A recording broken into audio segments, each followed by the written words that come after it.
Welcome to my channel, where mysteries unfold, strange tales come to life, and the unexplained takes center stage. Here, we dive deep into eerie legends, unsolved cases, and supernatural phenomena that defy logic. Are you ready to step into the unknown? Brace yourself, keep an open mind, and join us as we uncover the world's greatest mysteries. Please listen to the story, A Townhouse Terror, the night I faced the unseen. My story takes place in Alberta, Canada. I was raised here, but I was born in Mexico. And my parents moved us up here when I was 6 years old.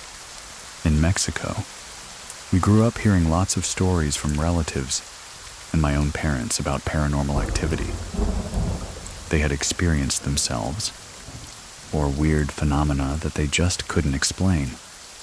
It wasn't odd for me to acknowledge and accept that there were things beyond my understanding within that realm. When I was 21, I was living with some roommates in an old townhouse. My roommates and I rarely got to see each other. All at the same time, we worked very different schedules. We would usually see each other on the way in or out of the house. The house itself was probably built in the 70s or 80s. It was quite old.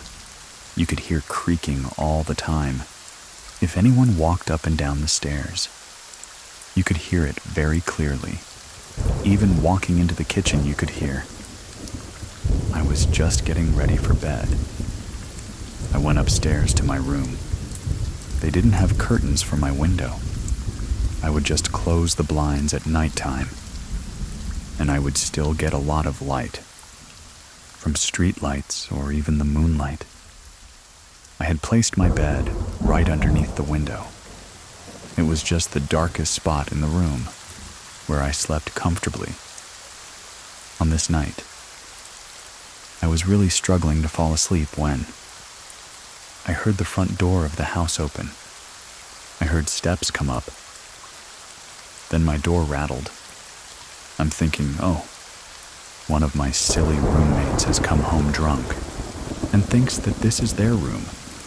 I lived with two guys, and they were very protective of me. I was like their little sister. The rattling on the doorknob stopped, and I heard the footsteps go back downstairs and out the door. I just didn't really think anything else of it and kept trying to fall asleep. 10 minutes later, someone is behind me. That pressure you feel on a bed or on the mattress when someone is leaning in. I had that feeling behind me. My thought was, oh, one of my roommates is checking up on me. And as I'm waking up, a bit more out of that weird daze you're in, right before you fall asleep, I realized my bedroom door is locked. I'm sleeping on my side. My back is towards the wall where the window is. I opened my eyes. I knew something was wrong. I shouldn't be able to feel anything behind me.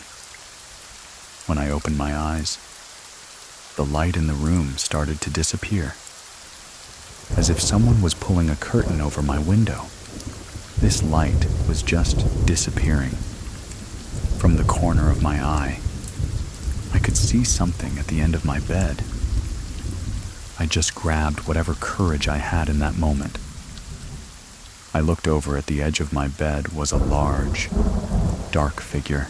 I could see the silhouette, but it couldn't quite make out if it was a person. Just a dark figure. The only distinct feature was red glowing eyes. I couldn't move. I just laid there staring at this thing in front of me. It launched right at me. It came so close, it was almost right in front of my face, hovering above me. It leaned in just a bit more. Then it growled. A deep growl. I don't even know if I could imitate it. It didn't sound natural. Right after it did that, it started to disappear. It was evaporating before my eyes. When it was fully out of sight, all the light in my room came back in. I instantly sat up and I thought, oh my goodness. What just happened? I thought. You need to call Mom. She'll know what to do. I grabbed my phone. I called my mom. She goes, okay, what you need to do right now is hang up the phone and start praying. For protection, for guidance, just keep praying. Start singing whatever church songs that you remember. But you need to do that right now. Whatever that was might not be in sight, but something could be lingering, and you need to bring some good energy into the room. I said, okay, I will. So hung up immediately. Started praying out loud as much as I could, because my voice was so shaky. I was crying. I started singing. I couldn't get past the one song that I kept singing. I just kept singing it over, and I couldn't think of any other song. My mind went blank afterward. I just was stuck on this one song. A few days later, my roommates and I just happened all to be home at the same time. I said, hey, did anyone come home around 3 the other night and come upstairs and accidentally try and get into my room and left again? They were like, they weren't home at all nights. I wish I could say that I knew what it was, just so I could make sense of it. I don't know if I'll ever really know what it was that I faced that day. The women in my family particularly. Something is always testing us. So maybe this was my moment where evil forces or entities were testing me to see if I would show fear or if I would face it. Like my mom has faced a lot of things. She has seen dark figures, big wolves. My aunt has also seen spirits. My grandma, my cousins, we've all seen or dreamt or felt something, and I'm glad. That was a lesson my mom instilled in us, was you don't show fear. Don't let them see that face of fear. It doesn't matter even if you are scared. You cannot show them fear because that's how they win. Something else did come to mind that I wanted to share, because it's so common for, like, our family to talk about this stuff. We grew up being really close friends to a family that lives on a reserve near us. The husband is a chief. The wife is an elder. They're well respected in their community.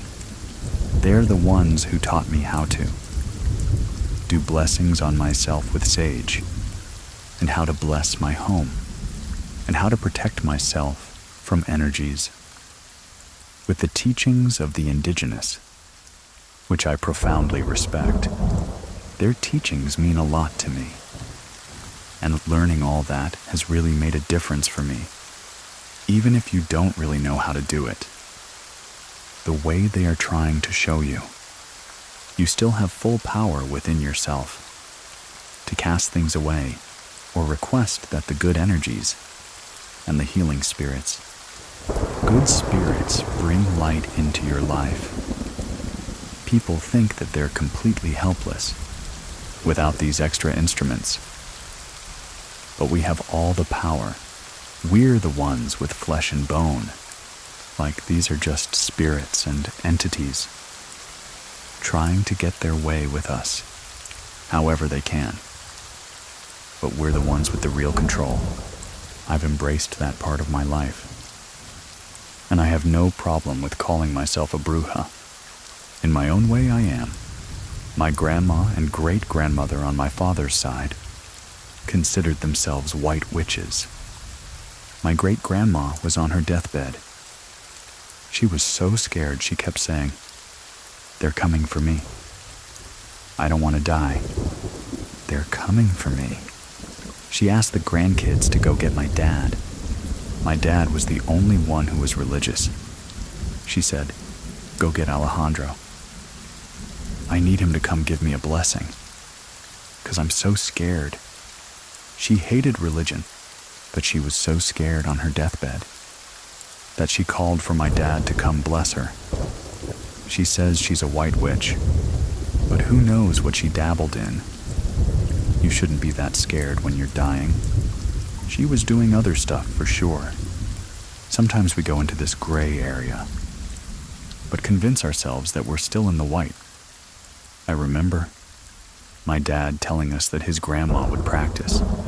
White magic people would come for her for like healings, love spells and stuff. Love spells is not white magic. You're interfering with people's will. That's not white. That's not pure. Life is a delicate balance, and when you start messing with certain things, go out of balance. And I feel like that's when things go sideways, and people end up with illnesses or money troubles, and it's not even always by their own hand. Someone they have like Rugeria put on them. So there's just an imbalance in energy, and that's when things go wrong. White witches, those with knowledge and power to help others with supernatural means, may not always be who they say they are. Do you have any experiences with brujos, brujas or white witches? Black magic. How'd it go? Tell me about it. You can find my contact info and ways to join our community by using the links in the description of this episode. And if you want to listen without ads while supporting the show, you can try out Scary Plus if you have a story that you want to share with all of us. Visit truescarystory.com. Thank you very much for listening. Keep it scary, everyone. See you soon. Please listen to the story, Our Home on Cursed Grounds. The house that we were living in was built in 1946. Strange, weird things were happening, from my grandfather all the way up to me. My grandfather, he was the first one to experience stuff. He was full-blood Cherokee Indian. So he was all about the native, the tales. His first experience, he was in the army. He would go outside, do the perimeter check, and he said one night, when he was close to the alley, he saw this dog that didn't have a head, but you can hear a bark. At the same time, he sees this dog. Something from under the ground wraps around his legs and does not want to let him go. So he started praying in Cherokee. He was a prayer warrior, for sure. It eventually let him go, and he went in the house. That was the very first incident he had. My aunt had a lot going on with her too. She said that she saw him in the yard walking around, and she called out to him. He wouldn't answer. She finally said, "Dad." And when he turned around, he had laser red, glowing eyes that looked at her and then looked away. And she ran in the house, and my grandfather, he was in the house making a sandwich in the kitchen when my aunt was around 12 years old or so. It was about midnight or something like that. So it was dark, it was really late. He said that he saw something carrying my aunt. I don't know if it's a demon or if it was. Whatever it was carrying my aunt. My grandfather, he asked, "Who are you?" He was a medicine man also, so he was never afraid of things like that. He was our ghost buster, if you will. He asked it, "Who are you? What do you want with my daughter?" Whatever it was, that thing got spooked from my grandfather. He said, "You need to leave. You're not going anywhere with my daughter." Whatever it was left did not come back to that house. Anyway, my grandmother, she used to work at a daycare center that was like down the street from the house, and my aunt, she would help her. One night, she had sent my aunt back to the house to go get some extra towels and extra bibs to bring back to the daycare center. My mom was out with friends. My uncle was out with friends. The only person that was in the house was my aunt.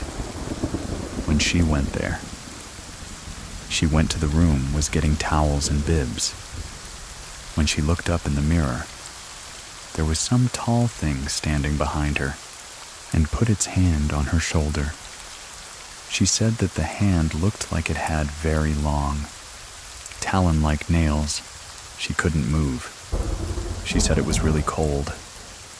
She looked down and looked back in the mirror, and it was gone. She tried to get out of the room. The door wouldn't open, like it was locked, but from the outside.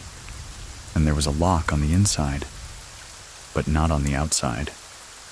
She heard my uncle come in, and she thought that my uncle was playing tricks on her, because that's what brothers do. He let her out and I just got here. I don't know what, y'all. I just got here. That was it for that night. She went back to the daycare center with my grandmother. I've always been able to see things. Even when I was a little kid, my grandmother had a grandfather clock that had the glass door with pendulum. My cousin, my uncle, my aunt were staying with us for a little while. The adults got the rooms, and the kids. Of course, I made a pallet on the floor in the living room. Sometimes I couldn't sleep, actually. That was a lot of the time I couldn't sleep.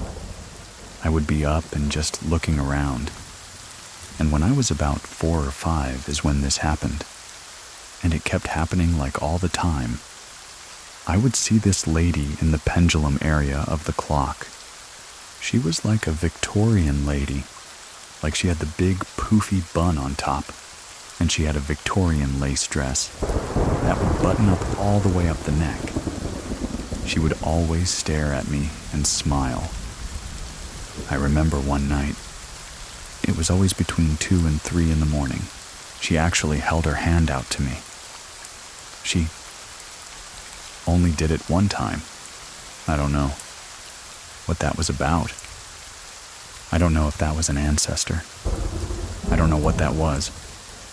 But I didn't feel threatened. I didn't feel. The kids are very susceptible to things like that. I never felt like it was bad. I was dating this person. That apparently was a very evil-spirited. You know, you don't really recognize things. When you first get into a relationship with someone, you're just all lovey-dovey, and nothing can break y'all kind of thing. I didn't realize that. There was something that's always around her. But my mother did not like this woman at all. Didn't know why. She just knows that she did not like her. Every time she was around, something would happen to my mom. One time, she fell out of nowhere. She just fell. And she said there was another time that she fell. It felt like something pushed her. My ex and me were sitting outside at the time. When that happened, things like that would happen with my mom. And nobody else, just my mom. I think one of the most terrifying experiences would be, I want to say it was November 1st of 2013, 2014. This person, she was the kind of person that stalked you. I didn't realize that this was going to be an issue. It apparently was. One night, I was out there with her, trying to just keep the peace. On my street, there is no streetlights nearby. There is a streetlight on either end to the street, for the cross street, but there's nothing like in the middle. So where my house was just like pitch black almost, just the glare from the streetlights from afar. We're sitting there, we're talking.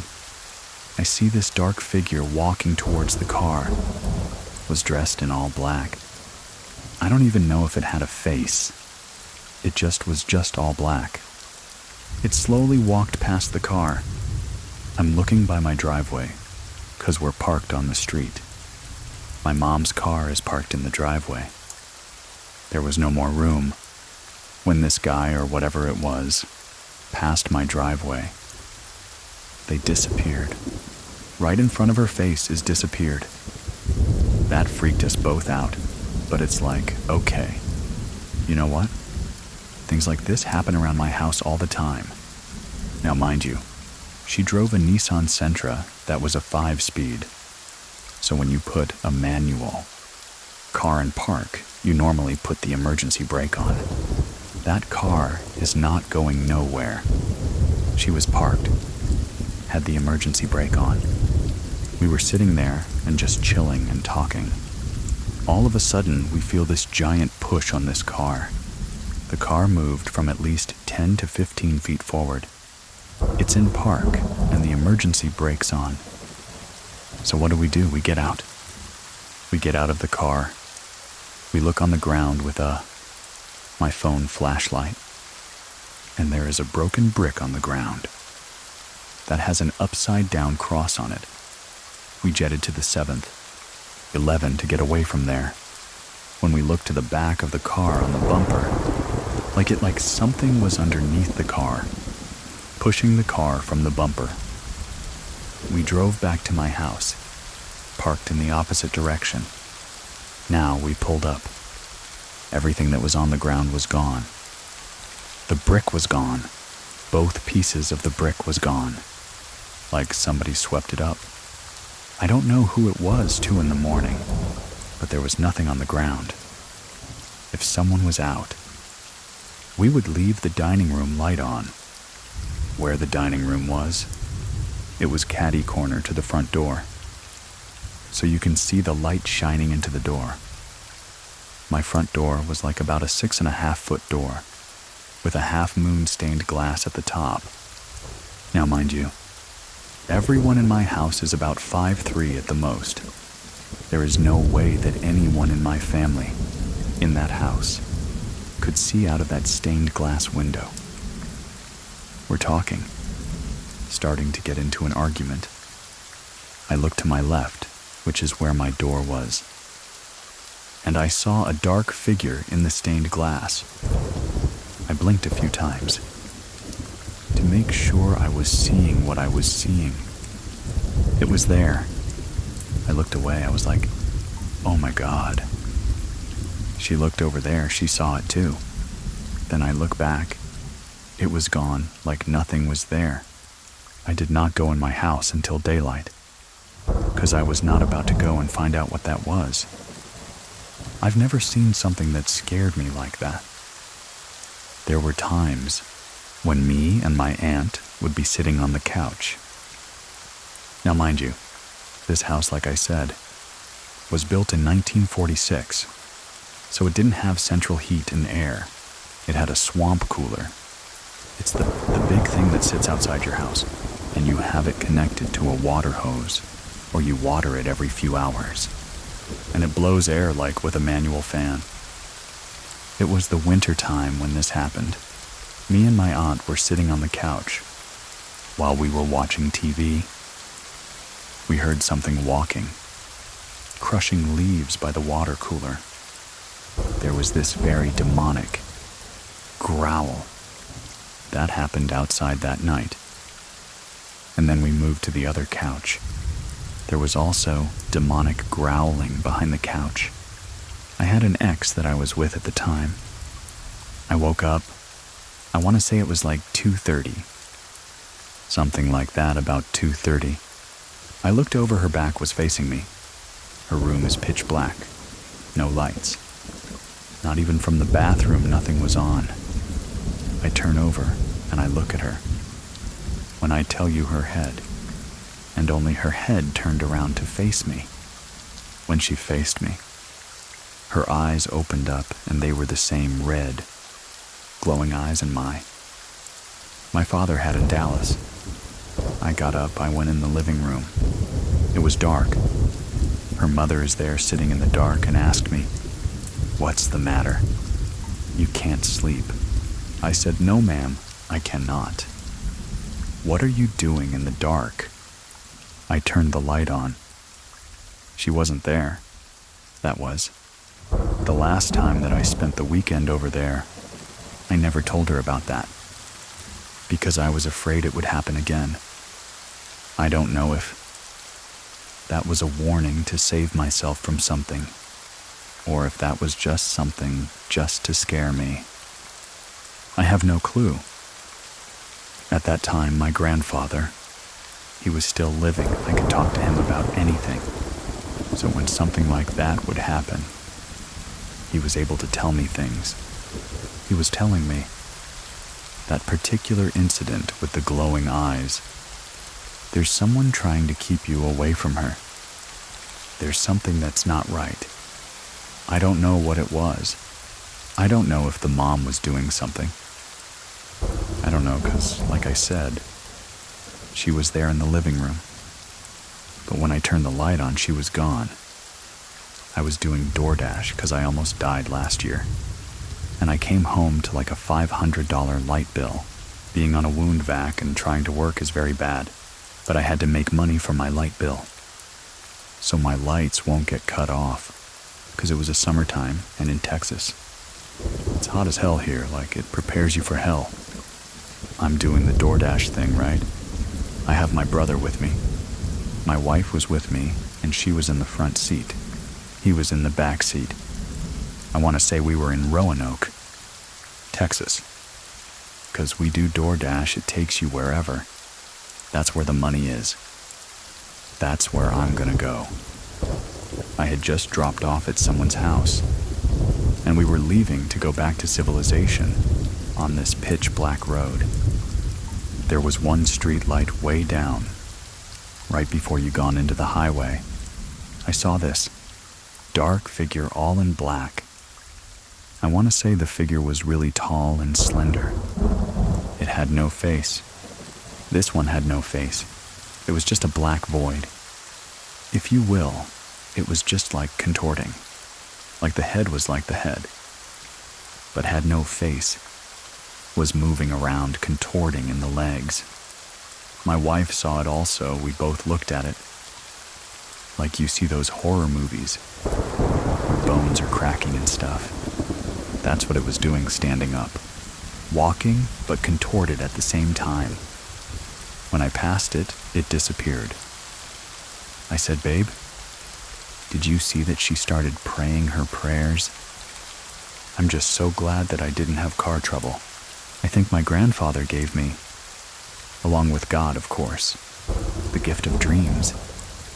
Because I have dreams about things that are gonna happen. Some of the things that I've dreamt have happened, because it kind of feels like deja vu in a way.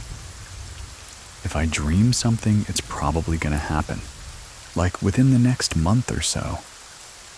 I guess the warning dreams, maybe premonition dreams look like that. I've always been very cautious. My grandfather, he always said, if you see something, something follows you. You just walk away. That was always a rule of thumb with us. If we see something, just walk away. Just pretend like it's not there. Pray it'll go away eventually. My grandfather, he raised me from 6 to 18, so I lived in the trailer park with him and my step-grandmother. That night we were having a Halloween party. It was late, we decided to go for a walk on the Trinity River Bridge. Now at that time they had blew up half of the bridge because they were repairing it. So there was like a giant space in between one end to the other. That night we all decided to go out there, chill out for a little bit. It was like midnight. Where the bridge is, it's woods on both sides, like woods and the river. We're there, we hear something. We like, okay, we're leaving, we're going back. We started walking back, and all of a sudden, you hear rustling in the bushes again. Then it moves to the other side, and it goes back to the other side, and goes to the other side. We ran back to where the party was, 'cause, yeah. No, it was Halloween. It was the weekend. We were sitting outside in my friend's house, and all of a sudden one of my other friend, like freaked out, he ran like he made a beeline to the bushes. He stayed in there for a little bit. Some other friend went to go get him, and something happened to him in those bushes. Because when my other friend had brought him out, He had to hold him up with his arm around his neck and hold him up and walk him back to the house. He had his head down while he was walking to the house. When he looked up at me, and only I saw it, he had the same red, glowing eyes. Fast forward a few hours later, everything calms down. My friend's window curtains was open. I took a picture of the boys, sitting in front of the window. Now, when I took this picture, it was the 3 boys, and then for whatever reason, my friend had a digital clock that stopped working. Like it started blinking. It was blinking 11:34 upside down. 11:34 upside down spells. Hell. Okay, I take the picture. Everything's good a few days later. I get to develop the pictures. That picture that I took of the 3 of them had the clock in the picture that said hill. And there was somebody's face in his window. The guy had been about 6'2". I don't know if it was somebody just being a peep, and Tom or what, but I know that when I looked in the lens. Taking the picture, there was nobody there but the 3 boys. A couple died in our house. It was an older couple. Now, I don't know if they are the ones that are haunting it. I'm pretty sure it's gotta be something more demonic. Because demonic growling. Seeing that big old shadow person in the door, that doesn't seem like peaceful to me. That's why it freaks me out. When there's an open door or an open window, and it's dark outside, like a closet, and all closets have to be closed, I will not sleep with a door open. It has to be closed, a window, especially at nighttime, needs to be closed. The curtains need to be drawn. I don't want to see outside, and I don't want nothing to see me inside. To share your own story with us, head on over to TrueScaryStory.com and fill out the form. And if you know of someone who might like this too, make sure you send it to them. To support our show and listen without ads, try out Scary Plus. It's free for 2 weeks and then $4.99 a month, and you can cancel whenever you want. It's over on scaryplus.com. Anyway, thank you very much for listening. Keep it scary, everyone. See you soon. 34. Real life nightmare. Life inside a haunted house. My name is Ariel.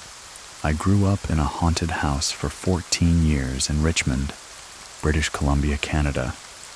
I moved into the house in 2005. I was 7 years old. From the very beginning, this eerie feeling, I felt like somebody was watching me. Like there was always something waiting around the corner. Every time I walked into another room, I was scared somebody was going to be there. Something was going to be there. My parents, they always chalked it up to, oh, we're just living in a bigger house now. You're just getting used to it. I don't know, I always felt something was weird. I would start seeing shadows or figures. Oftentimes when I was in my room, I could see a shadow of feet underneath my bedroom door. It would just all of a sudden walk away. It wouldn't vanish, I would see it walk away. I would go and open my door, thinking that my parents were there or something. There's nobody there. Sometimes I would even hear creaking outside my door, like footsteps. A lot of nights there would be this really tall, looming shadow in the corner of my room. I would wake up in the middle of the night and see this super tall shadow that stretched from the floor all the way to my ceiling. Sometimes it was in one corner, and sometimes it was in another. It was in the shape of a tall, lanky man. I would look at it in the middle of the night, just trying to not see it, just trying to convince myself it's not there. There's nothing there. I was often paralyzed. I couldn't move. I'd hid under my blankets and hoped that I could go to sleep. Some nights it was there. It really haunted me. I would also hear footsteps. Most nights, I would hear them walking away from my door in my room. Too, sometimes they would wake me up. I'd be in my bed asleep, and I would hear a shuffling noise, with creaking along my floor, as if somebody was standing right next to me. I didn't want to turn around, look and see what or who was there, because of the footsteps.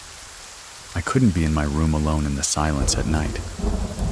In order to sleep, I would have to turn the radio on, or some sort of music on. I needed to just drown out any noises that were happening during the night, along with the footsteps and the shadows. The mirrors in my house, I would see figures in mirrors. They would dip behind walls. One time, I was standing in my front entryway. We had a mirror there. Behind me would be our dining room. You could see part of it, and then the rest was behind a wall. I was putting my shoes on, and then I stood up. I was facing the mirror, and the mirror was showing the dining room behind me. I saw a girl.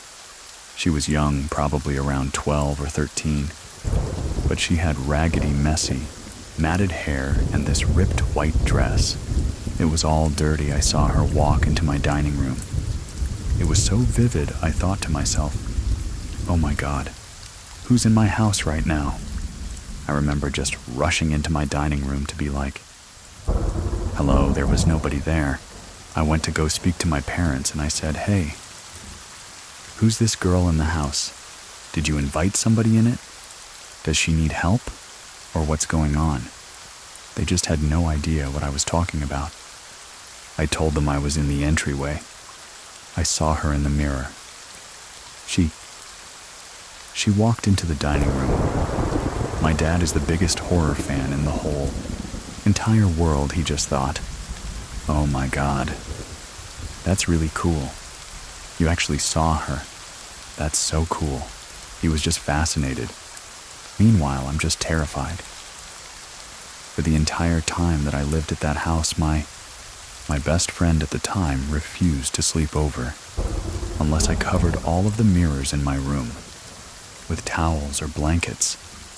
Every time she came over, she kept seeing figures and shadows in them that weren't there, that creeped me out even more. It validated me. But I thought, okay, at least maybe I'm not crazy. I am actually seeing these things. But at the same time, I was like, well, my friend gets to go home and I have to live here. I remember all of my friends telling me, when they would come over, they felt uneasy, unwelcome in my house. As soon as they stepped into my house, they felt like they shouldn't be there. Like they weren't allowed to be there. They just shouldn't. Which was also disheartening to hear. I used to suffer from insomnia as a child. I had nightmares in that house. A recurring one that I would have. It was from the point of view of an intruder. In my house. Almost as if they were giving one of those realtor tours on camera. But 1,000 times more ominous. They would just slowly glide through my house. I do a circle in my living room, and then go down the hallway. Very slow. It always took place at night. There was never any noise or sound associated with it. It was just vision. It would always end up outside my bedroom door. It would open my bedroom door, but I would never go in. The worst part of those nightmares in particular was I knew that I was dreaming. I was awake in the dream, but I knew that I was dreaming, and I physically could not wake up. I would always try to will myself wake up, and I physically could not. I felt stuck. I remember thinking, I'm never going to wake up again. The nightmares, they were so common. I had to hang 3 or 4 dream catchers in my room. I don't really know if they worked, but it made me feel a little bit better at least. I knew I'm gonna have a nightmare tonight. I don't know what it's gonna be. It's either gonna be about a natural disaster, where my whole family dies, or it's gonna be somebody intruding in my house, and it was just always so creepy and terrifying. I would watch doors open and close by themselves, or I would hear them in the house. Worst of all was my bedroom closet door. My closet door was on an old rusty hinge, and the track was also old. It could wake me up. Many nights I would be having a nightmare. When I would wake up from the nightmare, I would sit up and see that my closet door was open. Sometimes it would be wide open. Sometimes it would just be a crack. One night, I woke up from one of those horrible point of view, intruder nightmares, where the person had opened my bedroom door. And I remember waking up, my bedroom door was open. I looked at my closet door. It was also open. I ran to my parents' room.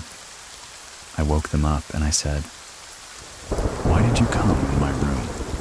Did you open my door, my closet door? What is going on? This isn't funny." I was just terrified, crying, hyperventilating, and eventually they calmed me down, and my mom ended up coming to sleep in my bed with me so that I could actually sleep. It's one of those experiences. I remember it to this day.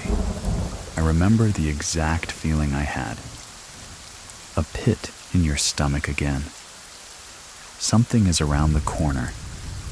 Something is waiting for me. It felt so ominous and evil. It didn't feel like it had good intentions.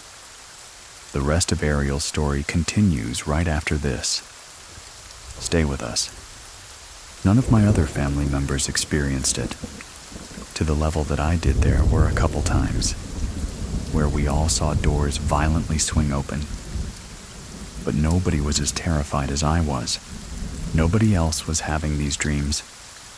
Nobody else's doors were swinging open. I felt targeted. I remember the worst. Absolute worst incident, though, that still haunts me. I was 10 or 11. I was often homesick from school because I was barely sleeping. My parents had just left for work 5 minutes earlier, and my brother was already gone on his way to school whenever everybody left the house. I immediately would go downstairs, just to be in the family rooms, so I could be close to an exit door if I got too scared. I came downstairs into this hallway, between the kitchen and the living room. I remember seeing my cats in the hallway. I bent down to say goodbye. Morning, give them some pets.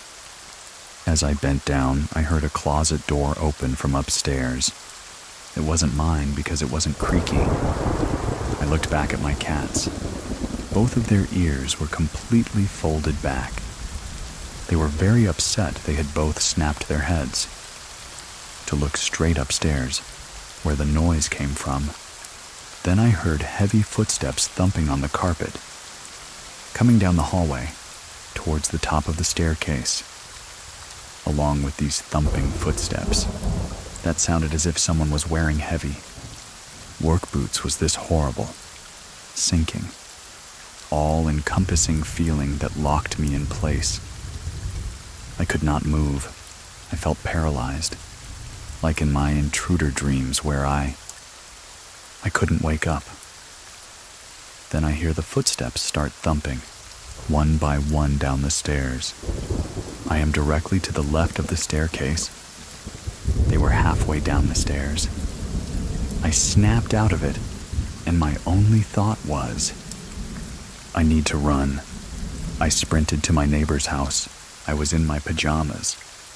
I told my neighbors someone just broke in my house. They're in my house right now.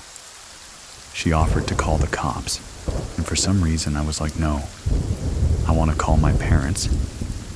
But I called my dad. He pulled like a U-turn on the highway. Sped all the way back. He was only 5 minutes away. Anyways, thankfully, him and my mom get home, and they rush into the house, and they start calling out for anyone in the house to come out, that they're gonna call the cops, that they're on the way. I refused to go into the house. It was a good hour before my parents had convinced me to come back in, because there was nobody in the house. They checked every single closet everywhere. Nobody's there. It's empty. I finally went back in.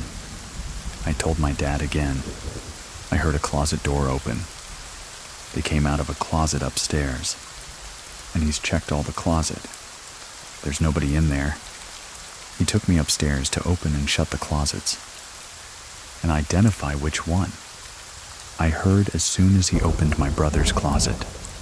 I was like, that's the one. It's my brother's closet, he was like. That's weird. There's no way this could have opened. It was shut when he came upstairs. I refused to be alone in the house.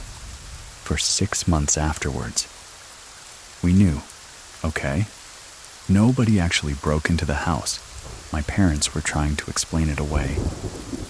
I started thinking when my parents got into the house. It was all locked except for the front door. From the inside, if there was an intruder, they couldn't have gotten out from any other door. If they had come out, the front door took like a special force to close, because they had put some weather stripping on it, or something. Nobody, not even close family friends, were able to close it. Only me and my family knew. It takes practice closing it. That's when I started getting even more scared, because I thought, okay, I am not crazy. I was not dreaming. Something happened. I don't know what it was, but what if I hadn't snapped out of it? And I just sat there and waited for whatever it was to get down the stairs and reach me. And it's still to this day. Every time I talk about it, I'm looking over my shoulder, and I still get these horrible chills. Thankfully, that only happened once, and I lived there for 10 or 11 more years before I moved out. But that definitely was not the end of the incidents. Shadows, seeing things in mirrors, lights turning on and off that continued up until I moved out in the middle of the night. I used to hear somebody messing with the beads outside of my door, and I would hear clicking on my door. Some nights I would open my door. Nobody was there. Cats were not there. They were fast asleep on my parents' bed. I would be in my room upstairs. I would hear my mom call my name, run downstairs and be like, "Yeah, what do you want?" she always said. "I didn't call for you. What are you doing down here?" My dad did experience a lot of things in that house. He didn't admit it to me until a couple of years before I moved out. He saw figures and shadows flitting. From one room to another, he heard my name being called, sometimes by my brother, sometimes by my mom. He also had lights turn on and off in a lot of rooms that he was in. He actually had a piece of paper thrown at him. It was whipped from the coffee table into his face. The only thing my mom actually ever experienced was she would have things go missing. They would miraculously show up somewhere else. One time her wallet went missing. It was in her purse, obviously. My dad was looking for it all day. So was my mom. I was looking for it too. I went downstairs. Her purse was in the center of the living room. Her wallet was sitting right next to. It went to hold my mom, and I was like, "Your wallet's right here. What are you talking about?" She was white in the face. She was like, "Okay, I'm going insane." I thought that they were playing a trick on me. One time, her credit card went missing. She found it just balanced on top of her wallet. Later on in the day, none of us took it, but she would just find stuff balanced on top of her stuff, or in just a very convenient location. They tried to look up the house history, and nothing was found. There were no documented deaths in the house in Canada. It's not legally required for realtors to disclose, or even document if deaths occurred in a house. The only places that keep those records are the police department, and again, that information you can't really get unless you're related to whoever passed away. We never found anything. But I do remember when my parents were getting the keys for the place, the previous owners were there. We were just having a chat with them and saying, "Thank you, we're gonna love this house and everything." My dad, he was offering his condolences because the guy who lived there, his wife had passed away fairly recently. A year prior, my dad asked him "Oh, I'm so sorry about that, it's really tough. I hope that she was comfortable where she was." The previous owner of the house was quite cagey about where she was when she passed away. He just said, "Yep, she was comfortable." He had mentioned she hated hospitals. So we were like, was she in the house? It's possible that she passed away in the house. I know a lot of people pass away at home. It's just what happens. But I just know the house was built in 1970. It wasn't ridiculously old or anything. Whatever it was just didn't have good intentions because of how it made me feel. You might hear a door open or a door close or a light flicker, and you might think, "Oh, maybe that's just my family member visiting me." But for me, it was the feeling of dread. You can share your own story and get in touch with me over at True Scary Story Com. And up next, check out our other shows from Scary FM. A link to them in the description of the episode. Ad-free versions are available in our Scary Plus membership, which is free for 2 weeks and then 4. $99 a month after that. You can cancel anytime. Thank you very much for listening. Keep it scary, everyone. See you soon. See you soon. See you. Please listen to the story, The Ghosts at Grandma's House. I was 9 years old. We lived in a small city in Tennessee. Most of the things started happening after my grandmother passed away. It was a really gloomy day. I was standing in the kitchen looking out the window. I got this little inkling like she's gone. He had just visited her in the hospital. She wasn't doing the best. By the time I got home, I just got this feeling like she's gone. I was overcome like grief. My mom came in, looked at her, and my mom was like, "Mama's gone." We had the funeral. And, a couple days after, I was getting ready for school. I had my uniform shirt out, laid out on the bed. I was like, "Oh, I forgot something," and I ran in the closet to grab what I needed. When I returned, my clothes were gone. None of my siblings in the house. My mom was in the kitchen. I look at the bed. I was confused. Like, where are my clothes? I look under the bed. On both sides of the bed in the drawers. I go into the living room, and I'm looking there, thinking maybe I time jumped or something. I don't know. I didn't know what to think. I was standing there confused. Where are my clothes?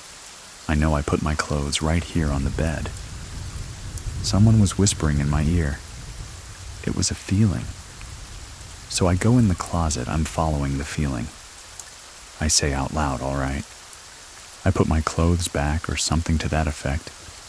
I counted to 5. 1, 2, 3/4, eindavde. I go back out into the room. My clothes are right there on the bed. It freaked me out. I wasn't crying, screaming, or until my mom freaked out. I was more curious, like what just happened. The weird part is my clothes are on the bed. I laid them neatly. When they were placed back on the bed, it looked like they were just thrown there really quick, not neatly placed like how I had just laid them. I knew all right. I'm not losing my mind as a 9-year-old. I find it so odd that after my grandmother passed away, this happens in the back of my head. I'm like she was playing a joke on me. Maybe she hadn't crossed over yet. She just wanted to let me know I'm here. She wasn't a jokester when she was alive or anything, but I feel like that was her way of letting me know I'm here. I hope that's what it was. That's what I tell myself for comfort. She did it. She just play a little joke on me. They say, you get a new body and new spirit when you cross over. Maybe she's her young self again, and just like, I'll play a little joke on you. I didn't tell anyone in my family. I don't even think I've told my mom. I've told friends. Of course, everybody's like, what? I'm like, number. This really happened? I'm not crazy. But I've never told anyone in my family. When you're that young and something like that happens, it's just like a part of the kid imagination. That really just like shrugs it off. She had a house shortly after she passed away. We ended up moving into her house. My bedroom had a mirror, like the mirrors that built into the doors. I don't know if they still do that nowadays. But the mirror was built into the door. There's a full body mirror. There was this imprint of a shadow of a person in the mirror. From the shoulders up, it was almost like the person peeking. It just stayed there, imprinted in the mirror. It was a lady. She had this little top bun. I didn't pay it any mind. Nothing weird ever happened in that house. No funny noises or anything like that. We moved from Tennessee to a different state.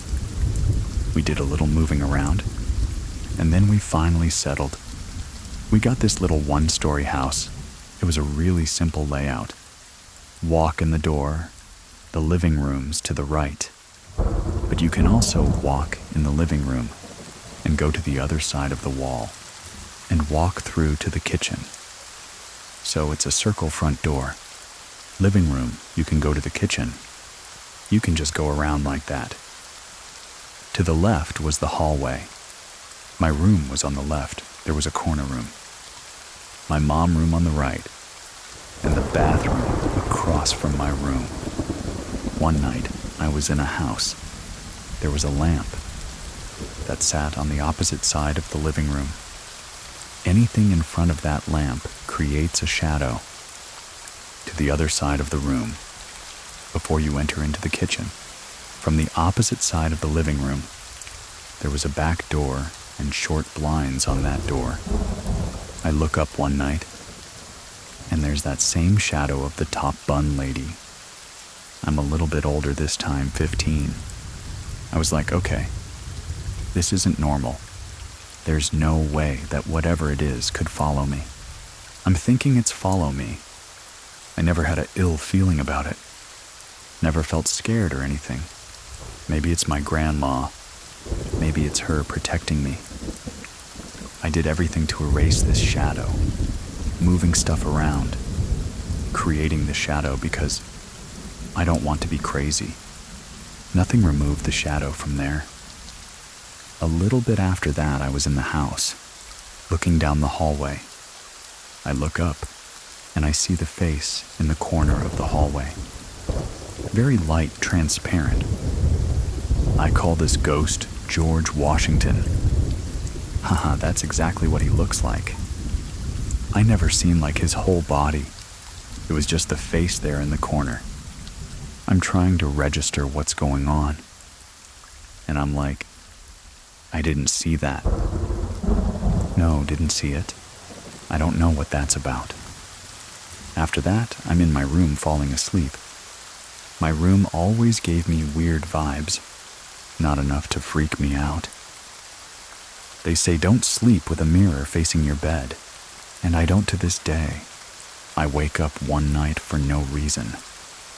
I open my eyes. The George Washington goes, is right there in my face, looking directly at me. I shut my eyes and I started praying. I never seen George Washington again after that. I'm hoping he was a friendly ghost, I don't know. After that, there was a corner room in the back of the hallway. My mom turned into a small dead area. Had a TV and a little lounge couch. Me and my mom are in that room one night. There's a window in that room that faces the road, the neighborhood street. There's a cul-de-sac right there. In that cul-de-sac starts the next street, with the row of houses on the opposite side. I don't know what to call this. It wasn't a ditch was really deep, but it was this really steep hill. It was a great sledding hill, but once you get down in there, it will be hard to come back up out of there, in that little ditch area. It was these pipes, these white pipes, and it ran to the other side of the neighborhood. I don't know if that was electrical or water. I have no idea. All I know is it was a really steep hill. Me and my mom were in this room one night, and I was prompted to look out the blinds. I see this guy come up out of that cul-de-sac area. He has on his white t-shirt and jeans. He had dark hair. He stands in the middle of the coldest SEC. I'm looking, what is this guy doing? He's just standing there. Looks frantic, like he's panicking. He didn't look like he was on a neighborhood stroll. Where did he come from? There's nobody. Just casually walking around down in there like... I'm looking at him. I closed the blinds. I was like, oh crap, this guy just see me looking at him. I opened the blinds, and he's standing in the middle of the cul-de-sac still. Then I see the headlights from a car approaching. He sees the lights and runs to the opposite sides, down the street with the row of houses, but he runs into the backyard of the very first house. I open the blinds again. I'm curious. Is he gonna come back out of that backyard? I need to let my mom know. There's some creepy guy in somebody's backyard, running around outside. Maybe we should alert the neighbors. Of course I see nothing, but he comes right back from the same side. It was like take two in a movie scene. Everything happened exactly the same. He looked at me. The car lights approach again. The same thing, he sees the car lights. He takes off behind the same house. I do remember being at the bus stop, telling my friends about it. And they were like, oh. One of my friends was like, there's a little girl at my house. She calls my name. Tiffany said the little girl be in the house, like Tiffany. Who's calling her name? Another girl said a little boy running around her house. We just came to the conclusion, we're on the aerial land or something like. What's going on in this neighborhood? A year or two ago, my niece called me, was like, hey auntie, can you come pick me up? Cancel my address. I'm driving and I'm like, oh crap. I'm going back to my old neighborhood. I never wanted to go back to this place again. I didn't want my wheels touching the ground of this neighborhood. I get there and I'm texting her like, come on please, like hurry up. So she's like, why are you acting like that? And I told her the story. Creeped her out well. I'm driving to get out of the neighborhood. And lo and behold, I'm coming down that same street and ended up right at that house that the ghost guy ran behind. When he received the car light, I'm telling you, this is the ditch. Do you see what I'm talking about? You can't just walk down there. You can't just come back up. She was like, auntie, let's get out of this neighborhood, haha. I was like, yeah, let's go, let's get out of here. I show her the house. When I rolled past the house, like my arms just stood up because I'm like, I left the energy here. I don't want it to recognize me. Her story continues right after this stay with us, after we moved to the new state. I had experienced sleep paralysis once or twice. I don't know, it's because we were adjusting, and I was just acceptable because I was young. Mine was more of, I'm sleeping. I'm waking up and I'm held down by something. I grew up Christian, so I would always call on the name of Jesus, and it will stop immediately. After a while, it stopped completely. I guess it was like this girl got God power. We can't mess with her. The one experience that stands out the most. I was in high school. It was finals week. Finals week are stressful. It was senior year finals. At that, it was makeup break. I was laying in my bed, and I felt something sit on my bed. All of a sudden, I hear my daddy call my name. I'm laying on my right side. It comes on the left side, spoons me. My daddy used to be a pastor, so I don't know if that was my angel or something. But I hear my daddy call my name, and it releases me. I know this is an episode of sleep paralysis. I'm able to look over my shoulder at my door. I see this black figure open the door and shut it. After that, I was able to jump up. I go out into the living room and I'm like, Dad, there's no one in the house. Not a soul. I call my dad. He's like, I'm at work. Did you call my name? He's like, I'm at work. Hey, I haven't been touched by anything ever before. Just seeing stuff that will really freak me out. For sure. All of my experiences freak me out. But when that thing spooned me, I was like, what is this? Was this real? Now that I'm older, I know like to not give it your energy. Don't acknowledge it. Don't give it anything. I just pray. I keep God first. I ask him to protect me, and that's what he does. I think the last sleep paralysis episode I had was 3 years ago. I battled between sleep paralysis and astral projection. Remember being in my room one night. I never lay on my back. I lay on my back. I remember feeling like I was floating. I can see my bedroom door, my wall, and I'm like, why am I floating? After that, I woke up. Why was I floating if it was sleep paralysis? I would have noticed something holding me down. I legit felt like I was floating. Maybe it could have been a dream when I have heard stories.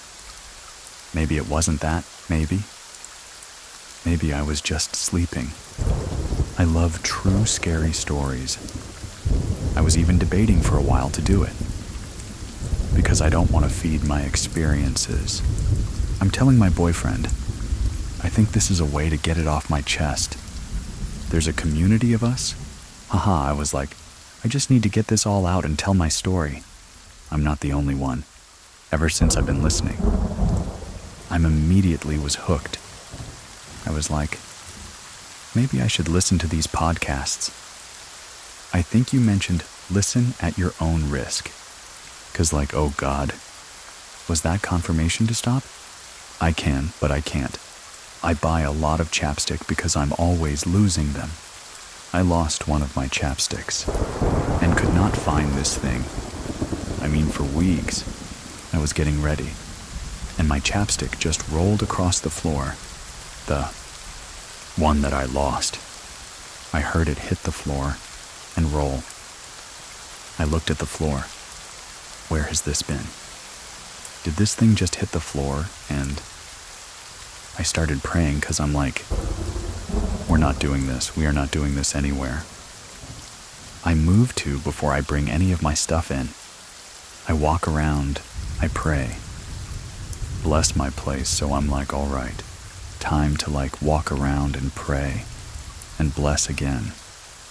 Because I don't know where this came from or who is here, but you are not welcomed at, oh, you can never show yourself. You can never reveal yourself. You have to go now. That was the most recent thing that happened. And I was like, I'm definitely telling this story. I know I should listen to these podcasts at my own risk. Because you can't attract that energy. It's real, you can attract it. We all have to know our way to repel it. When it's through stones or prayer or sage. At the end of the day, it's just spiritual. You can get rid of it all. To share your own story, head on over to truescarystory.com. And for ad-free listening, scaryplus.com, you can get in touch with us at any time. Over at scary.fm on TikTok and Instagram. Or you can find me at Edwin Cove. That's EDWINCOV over on Instagram and TikTok. Links to everything are in the description of this episode. Thank you very much for listening. Keep it scary, everyone. See you soon. See you soon. See you. Please listen to the story. There's something in the closet. I grew up in a small town called Lake Los Angeles. It's 30 minutes away from Lancaster, an hour away from Los Angeles. This house was bought by my dad. He built it up. Whatever was in that house didn't come from the land. It came from something I didn't know. The first encounters, I would be outside playing or be alone. I would hear my mom call me. I would run to her. This happened countless times. My mom would be like, "No, I didn't call you. What are you talking about?" I do recall the feeling of being watched, being afraid to be alone. I was really scared of being alone. Even as a toddler, as a baby, I was scared of being alone in that house. I was in 3rd grade. I was sitting down next to my bed folding my clothes. My closet was wide open. I felt something in my head was like, "Oh, look at the closet." As I turned around, my hangers start moving, like somebody is looking for clothes.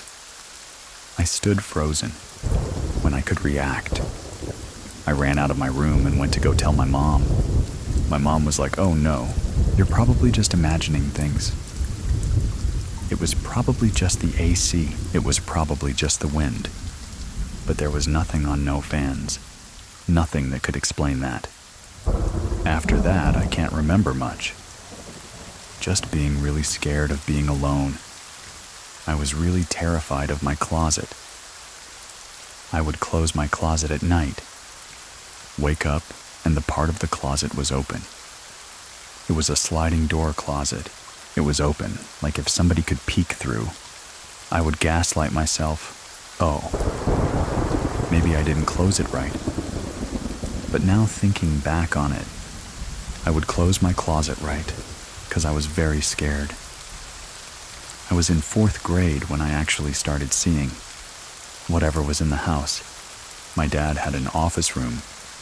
Our hallway was really long. It just had doors. I was sitting there in my room watching TV. My dad was in his office earlier. I never saw him leave. But all of a sudden, I did see him walk by.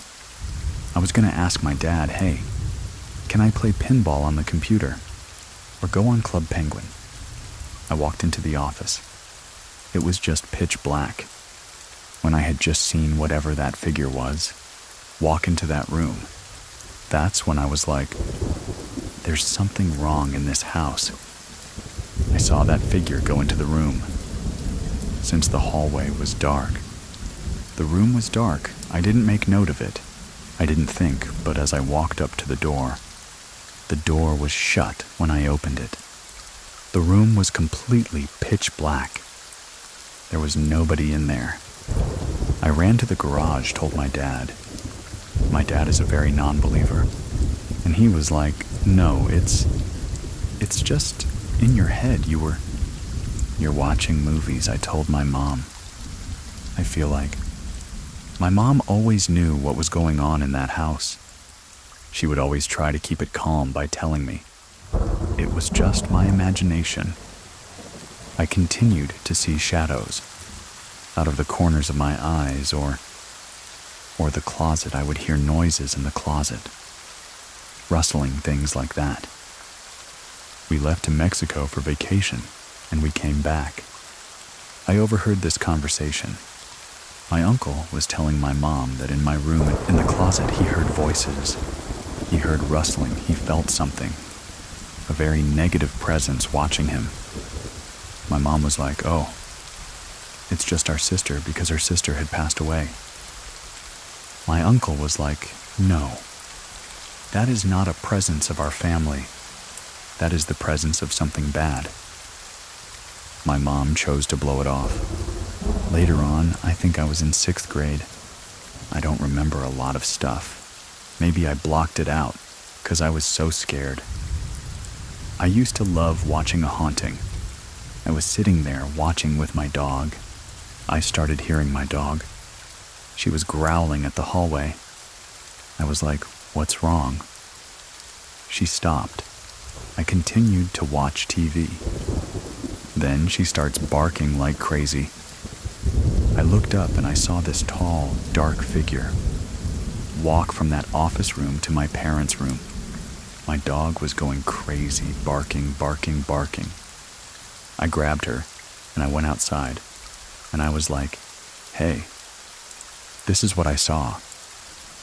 They always wanted to tell me that's not what you saw, that it was just in my head or in my imagination. I know it was it. After that, things started to pick up a lot. I started feeling things touch me and whisper right next to me. There was this one instance. My sister had come over. She was healing the relationship with our family. I was babysitting her son. He was toddler age 2 or 3. She left him in his playpen. They had all left to Walmart. I was left alone. I was in my bedroom cleaning, getting ready for school the next day. 'Cause it's Sunday, I felt like when somebody walks behind you. But somebody small. I thought it was my nephew. I was like, oh. He climbed out of his playpen's gonna go play. Next to my closet where I have all the toys, I start hearing rustling where my backpack was. Where all the toys were, I was like, hey baby, stop doing that. It just continued. Out of the corner of my eye, I saw his figure, a small little figure there. I was like, hey, you need to stop. Don't rip my stuff. I walk from my bed to where the closet is. There was nothing. I immediately ran out and went to go see where he was. He was sleeping in his playpen. I picked him up and ran outside and called my sister. Hey, you need to get home right now. I don't remember being this hysterical, but my sister said I was crying, screaming, telling her to come home. She came home as fast as she could and calmed me down. She didn't gaslight me. She knew what was going on in the house. She knew what was happening. Time goes by, we're moving out of this house. It was during recession, we were going to Mexico. I was packing my stuff. The same way my closet was open in the 3rd grade. The same everything I was doing, the same. I looked up again. My hangers were just moving. I was so mad at the circumstances of moving to a new country. I told that you need to stop. You need to leave me alone. I was so mad it just stopped. Those moving hangers just stopped. Completely stopped. It was shaking, and it stopped. Right before moving out, my mom was sitting down on the couch. We were watching novellas. I got upset at her. I left to my room and locked the door. I was sitting there writing in my diary. All of a sudden, I just feel my room shake like an earthquake. We used to have this religious figure. It was L.A. Virgin Maria. She's holding baby Jesus. And there started rocking back and forth as soon as everything stops. I get up, run to my mom, and I'm like, hey mom, there was an earthquake. There was an earthquake. My mom just looks at me. She's like, what are you talking about? Are you okay? What's going on? I explained to her.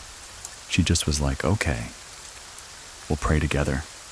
That's when my mom started really Realizing that I wasn't lying, she knew the whole time. Fast forward to us being adults, living in a new house. We were all sitting down. I started telling my mom, "Remember when you would gaslight me so much?" About this house, my sister starts laughing. They start laughing, they're like, "We all experienced stuff in that house. They just wanted to protect me. Have me not be afraid." My sisters. They decided to play summoning games, mirror games, Ouija board in that room. The closet used to have mirror doors. After the seminary games, she dreamt about a demon, a presence trying to suck her into the mirror. She woke up with scratches on her cheeks. I think when my sisters played those summoning games, those mirror games, that Ouija board, they let something out. It wasn't good. I don't know if it was a demon, but it liked to mess with me. I liked to cause fear to make itself known. It was really scary. My mom, she tells me that in that room, she was never able to sleep. She felt like something was there. A negative, nasty presence watching her. My sister, when she would come over, she wouldn't sleep in there either. Everybody who stayed at that house, that was family. Not family. They always said the same thing.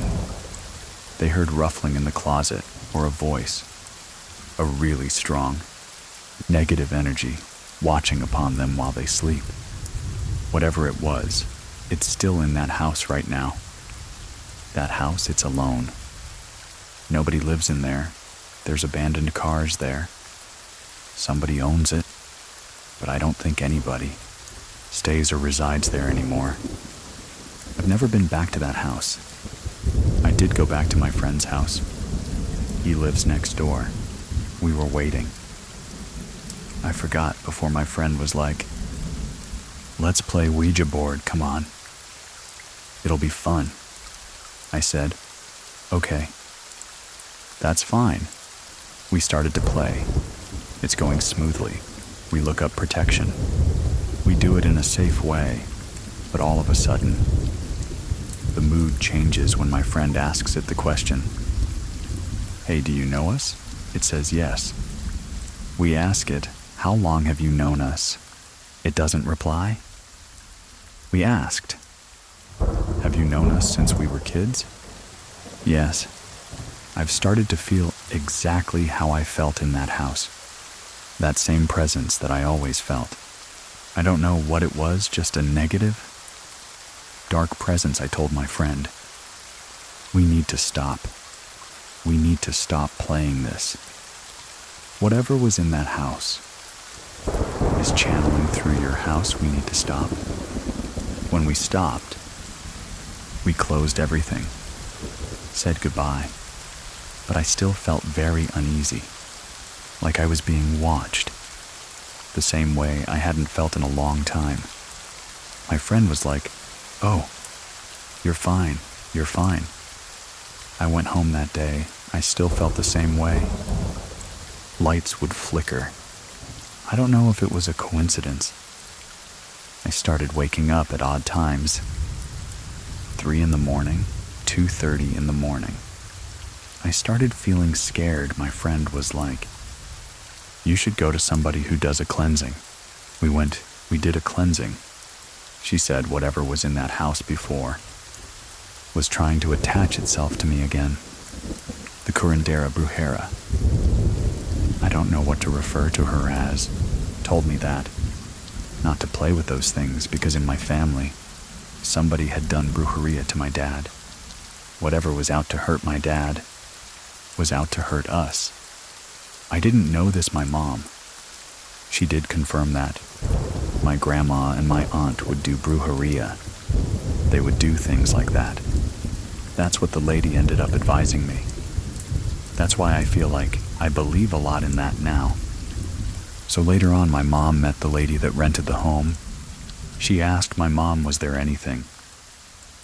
Did anybody pass away in this house? My daughters are experiencing things that we can't explain.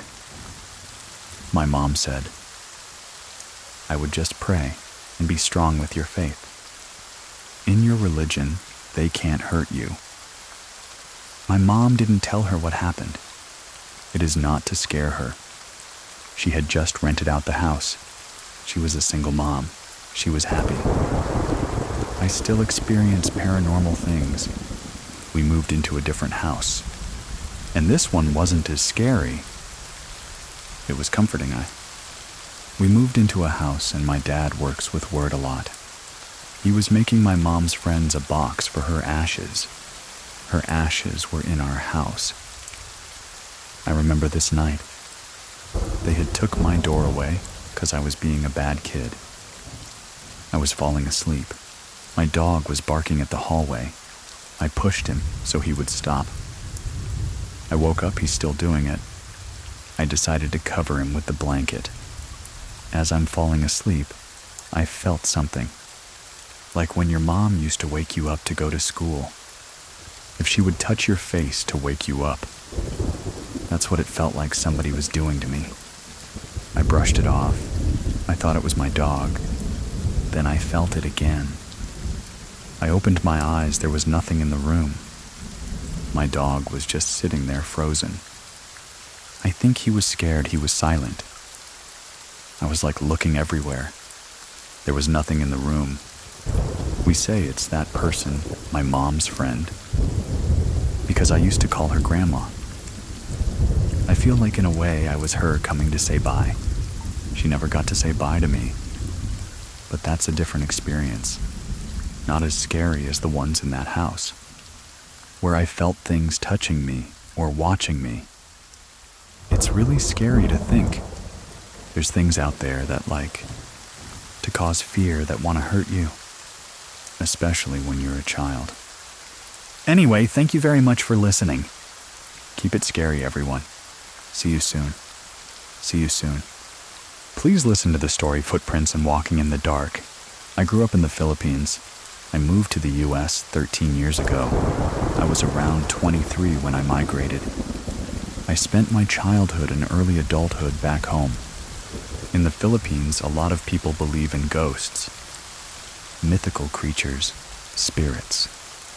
My very first memory was when I was 7 years old, when I used to live in a town called Muntinlupa City, which is in the Metro Manila area. I remember our house being huge, but as a child, everything is bigger than us. I remember having a big living room that led to the kitchen and stairs that went up to the second floor with 2 big bedrooms. My parents would sleep on their bed, and me and my 2 younger brothers, and Grandma would sleep on the floor in the same bedroom. And this is pretty much a cultural thing, where extended families could still be living with you. Most households are like this anyways. The second bedroom. We were renting it to 2 other girls, and one time one of the renters went on vacation and the renter asked me if I could sleep in their bedroom. I got so excited because I get to sleep on a bed by myself. That night I got ready for bed, and I remember I fell asleep right away. Eventually, for some reason, I woke up in the middle of the night. I know it was late because I could tell that my parents' bedroom lights were off. However, I can hear people downstairs. There was some party of some sort. I can hear someone going up and down the stairs. I can hear people talking. I can even hear music playing. I wanted to shout and call my mom, but every time I would open my mouth, there was nothing coming out. I can't even whisper. There was a coat hanger close to the door. A big hat and hoodies were hanging on the coat rack. I could see a set of ice.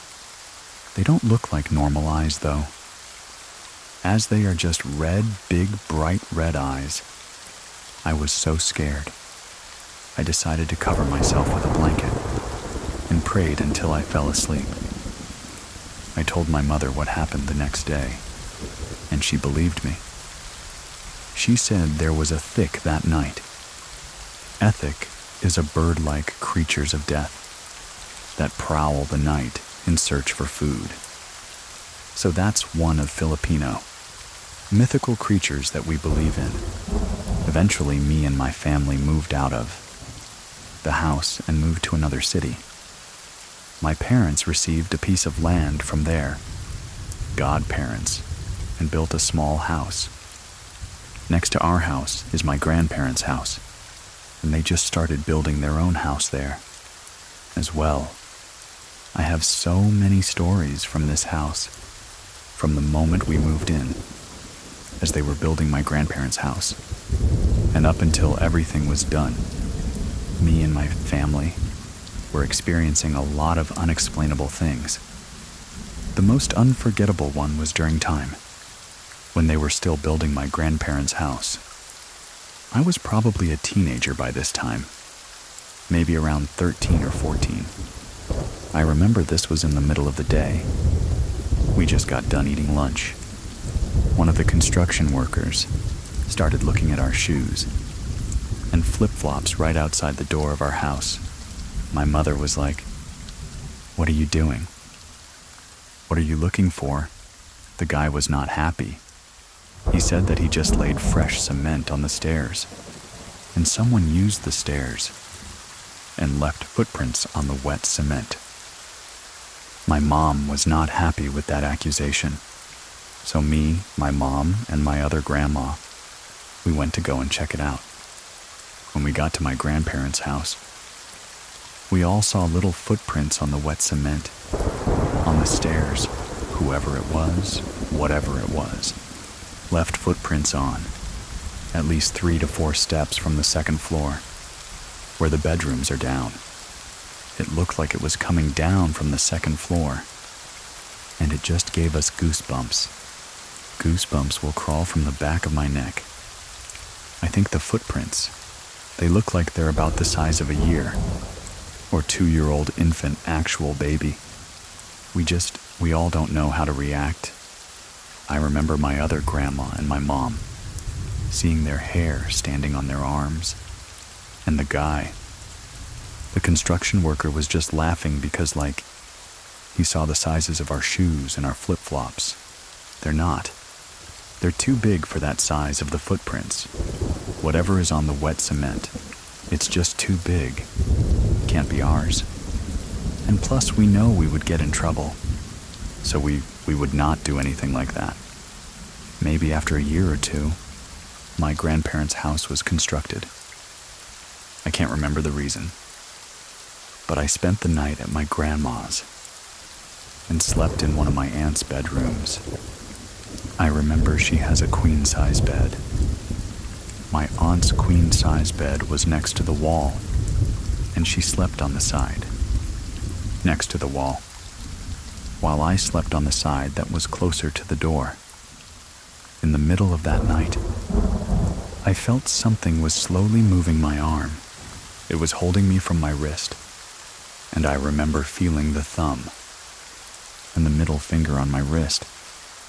It slowly lifted up my arm, and I felt it, so I turned around to my other side, where my aunt was lying down, and she was just asleep, so there was no way it was her that grabbed me. I didn't think much of it. I told my mother the next day, but I don't think she believed me at the time, saying that it was just probably a dream. When my aunt, who was living in Japan, came home for a visit, I spent the night in her bedroom. And when we woke up the next morning, there were baby handprints and lip marks on the mirror. And we know it's their baby's prints. Handprints and lip marks because they're so tiny. Like literally baby handprint. Same as the size, as tiny as those footprints that we saw on the cement. A little backstory. Years prior to completing the construction of the house, my aunt, who was living in Japan, she had a miscarriage. That was supposedly her first child, and we believe it might be that baby. Maybe trying to communicate, possibly looking for love, being playful and saying, "Hey, I'm still around." when she had a miscarriage. They had to put the baby in a box for maybe a week or two and left it at their house as they were trying to prepare for the funeral. For the baby, I feel like that was a mistake. Because why would you just leave the baby by itself without, I don't know, I just thought that was wrong. I felt like the baby should have been put to rest as early as possible. But it's nobody's fault, it's just different. That Filipinos just handle death differently. In the Philippines, it typically takes weeks to put our dead people to rest. This upcoming story deals with another visitor at night. The story is called Walking in the Dark, and it is coming up right after this stay with us. Here it is. This is Olivia's true scary story. The house that I grew up in always consisted of myself, my mom, my aunt, and my grandmother. There wasn't really anything scary about this house. We would get the occasional movement of a glass.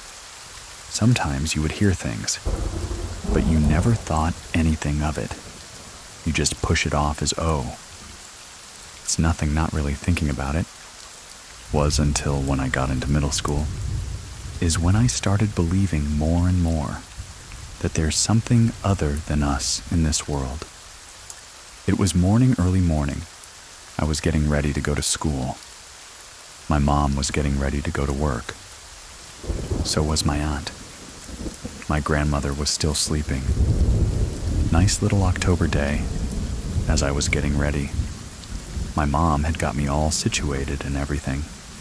And she was like, I'm gonna go finish getting ready. She was in the other bathroom, so I was like, okay. My aunt was in her room, getting ready. Grandma was still asleep. I thought that I had heard something before, but like rustling in the living room. But I thought maybe it's just my mom. She forgot something. Or I'm hearing it come from the bathroom, 'cause I knew she was in there. And so was my hand in her room. So then all of a sudden I heard like this rustling, like pants, like jeans, and how they make those noises of that rustling sound of movement in the living room. It started right in the middle of the living room. In our living room, once you walked in the front door, it was set up as you walked in. The living room is right there as you walked in. Then you walk a little bit more too. On your right side, you come in and there's 2 rooms and a bathroom. Go the other direction on your left. You have the living room, and that was carpeted. And then, after you go past the living room, there was the linoleum floor to get into the kitchen. And then after that was the last bedroom and bathroom.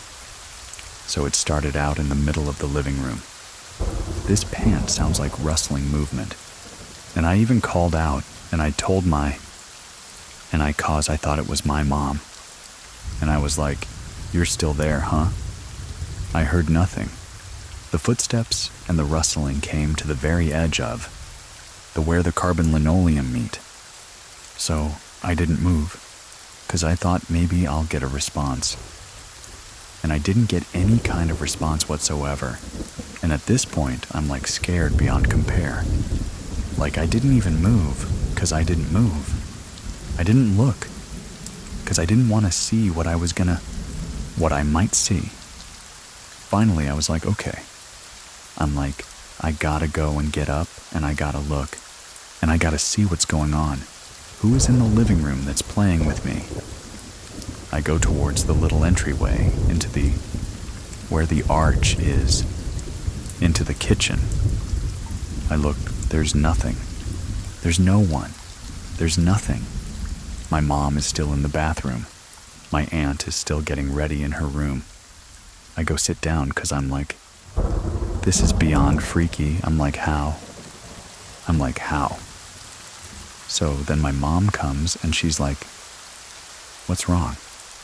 So I started telling her what I heard and she's like, what? I go, yeah. I said wrestling. I even animated the noise.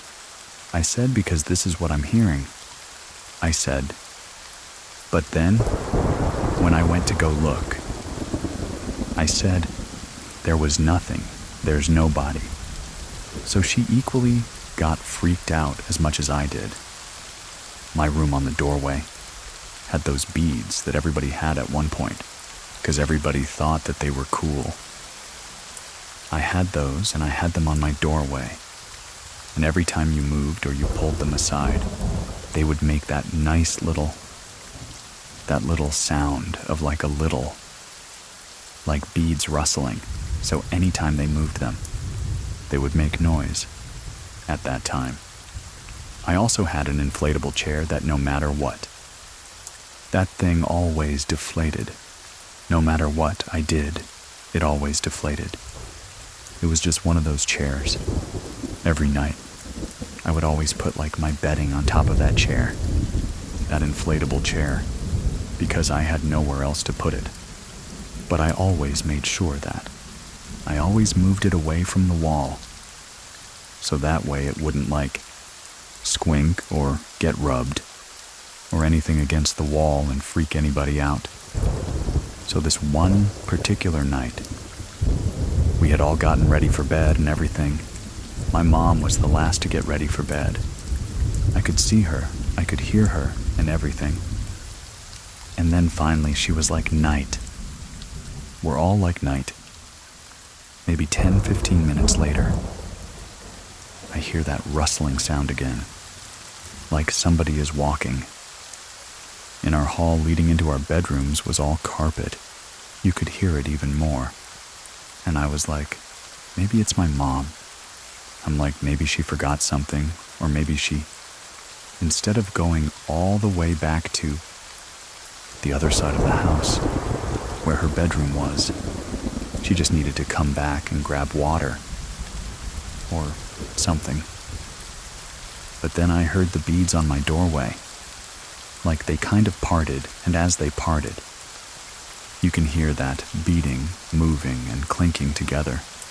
It was very light, but I could still hear it. I opened one eye, because I was like, really? I'm like, maybe she forgot something. I looked, and I opened my eye, and I could see 4 of the strings of beads from my doorway, swaying back and forth. I got freaked out at this point. I'm like, maybe she touched it on her way. But mind you, that was like maybe 10-15 minutes before. I'm like, I'm not gonna think about it. It's late. I'm just gonna go to sleep. Again, I hear rustling, like actual somebody's walking. It starts from my doorway, moves past my TV to that inflammable chair that I have. I hear somebody, as if somebody sat down in this chair. As you sat down in this chair, sometimes if you were against the wall and you, even though you were away from the wall, the way that you sat down, you would still somehow back up. So you would hear that squeaking sound of the chair, rubbing up against the wall. I'm at this point so scared out of my mind. I don't look. I don't call out. I don't do anything. I cover my head, scared as all can be, and I just leave it. So I think I must have fallen asleep. Next morning, I wake up. It's the week. It's a Saturday morning. I wake up, and as soon as I wake up, I instantly remember what I heard the night before. I'm like, I gotta check out this chair. Sure enough, it is like somebody had sat in the chair because it was pushed up against the wall, which I had known that. I hadn't pushed it against the wall the night before, and like no way could my mom have come back, touched those beads, and then left without me hearing her or seeing her.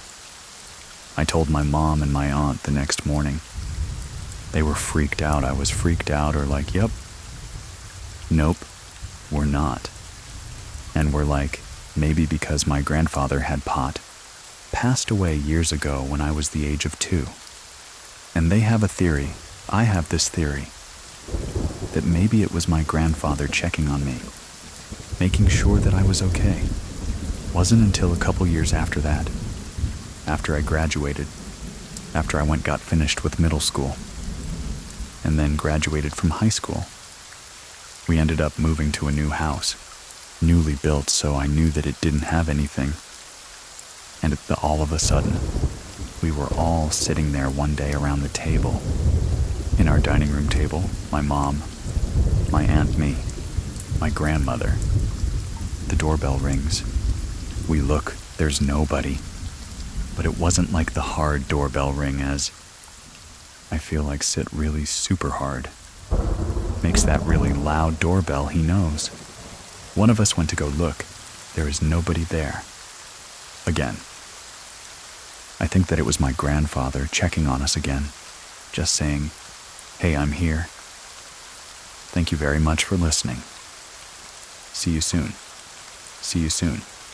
See you." Please listen to the story Message Through the Board.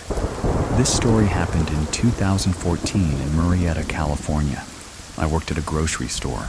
A couple of my co-workers had gone to this old mining town, near Joshua Tree, then to these old gold mines. They brought a Ouija board with them and were able to communicate with some miners that had passed in the area. At the time, I was very skeptical about these kinds of things. I was like, oh, if you guys are ever going to do it again, I'd be really interested to see what that's like and experience that for myself.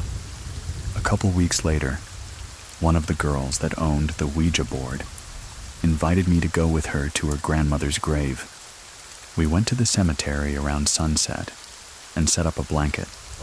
Just a nice little area on top of her grave. The girl that's grandmother's grave we were at, LED the whole thing. Me and one other girl were there as well. There were 3 of us total. We are sitting there. We all 3 had our fingers on the planchette. I had mine barely touching it, hovering it, 'cause I'm skeptical. We sign on the Ouija board. We go to say hello. That's what she told us we're supposed to do. You sign on. We go to say hello. She starts asking questions. Is there anyone here with us? We didn't really get any responses. The planche kept moving from T and to U. T to U. It kept going back and forth very slowly. That was the only response we got the whole time. We sat there for 30 minutes, maybe an hour, just seeing if anything else would happen. Nothing else happened, so we gathered up our gear. They had the idea to go to this, what is referred to as the Haunted Mill. That's in Murrieta. It's a spooky place that teenagers go at night, just to get spooked out. I had been a couple times to drive by, but they were like, let's go do the Ouija board over there. They thought we'd get some sort of response. We go over to the mill. It's pitch black out. The mill had been vandalized and broken into a lot over the years. There was a chain link fence and barbed wire on the top. We didn't bother going inside of it, but we thought just merely being in its vicinity was enough. We set up the Ouija board and a little blanket across the street. There was a dirt field across the street.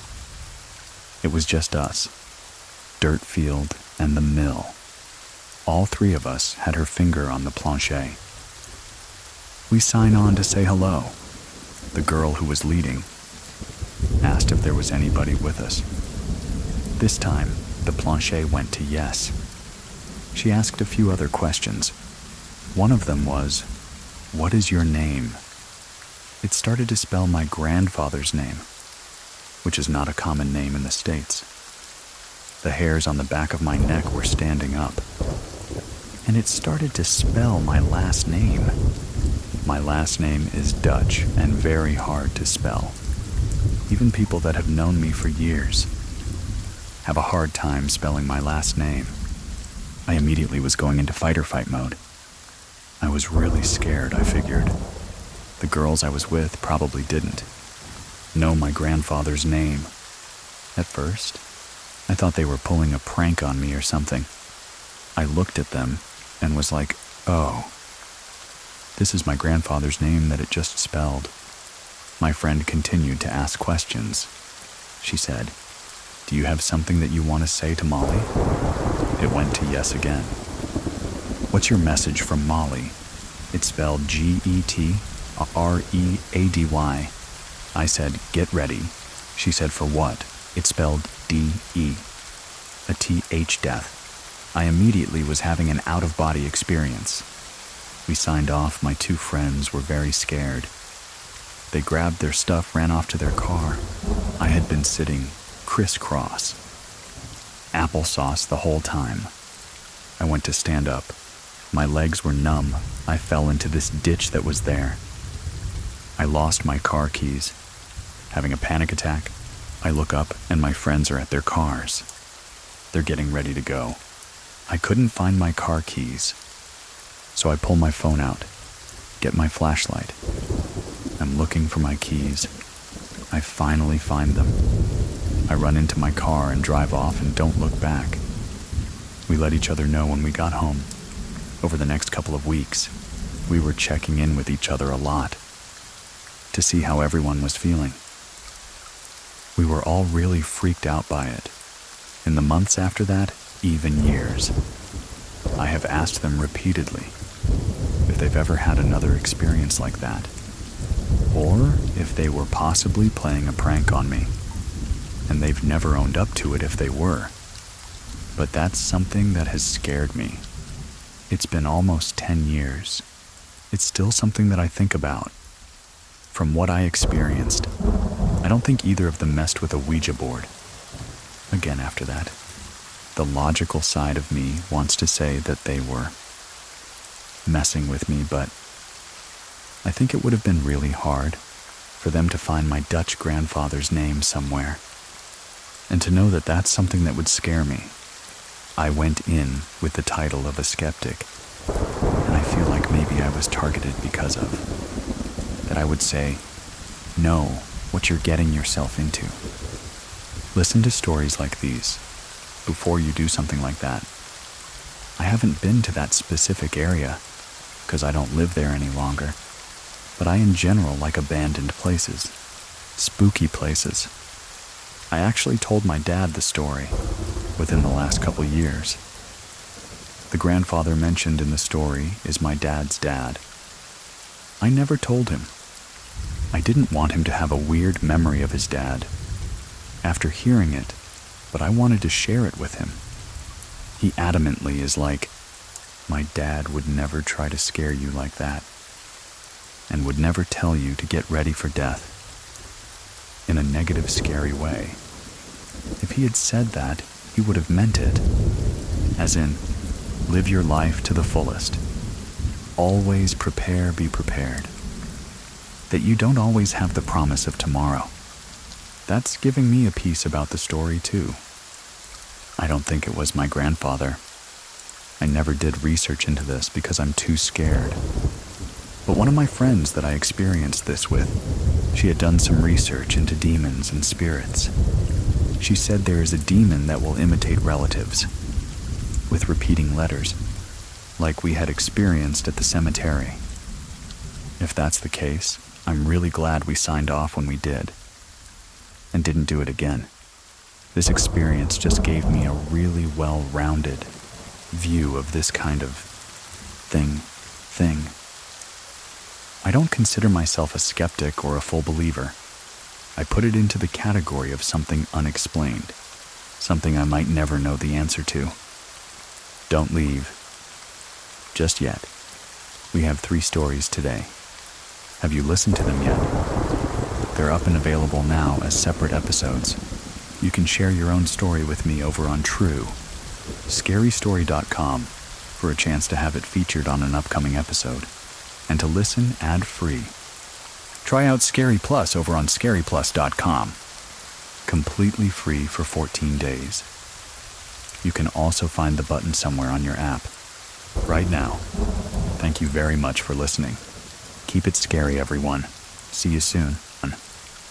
Please listen to the story Chased by Spirits, My Family's Paranormal Encounter. I grew up in this really tiny, tiny town called Cleveland, Utah. The house was known as the very first post office in this really small town when Utah was founded.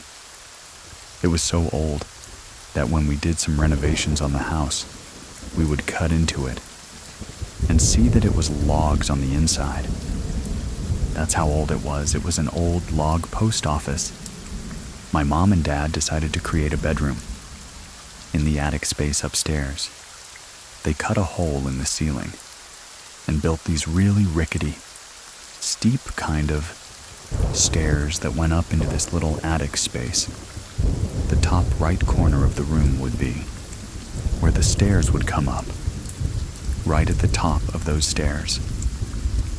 In the bottom right corner was my bed, up against the wall, right in that corner, right there across the room.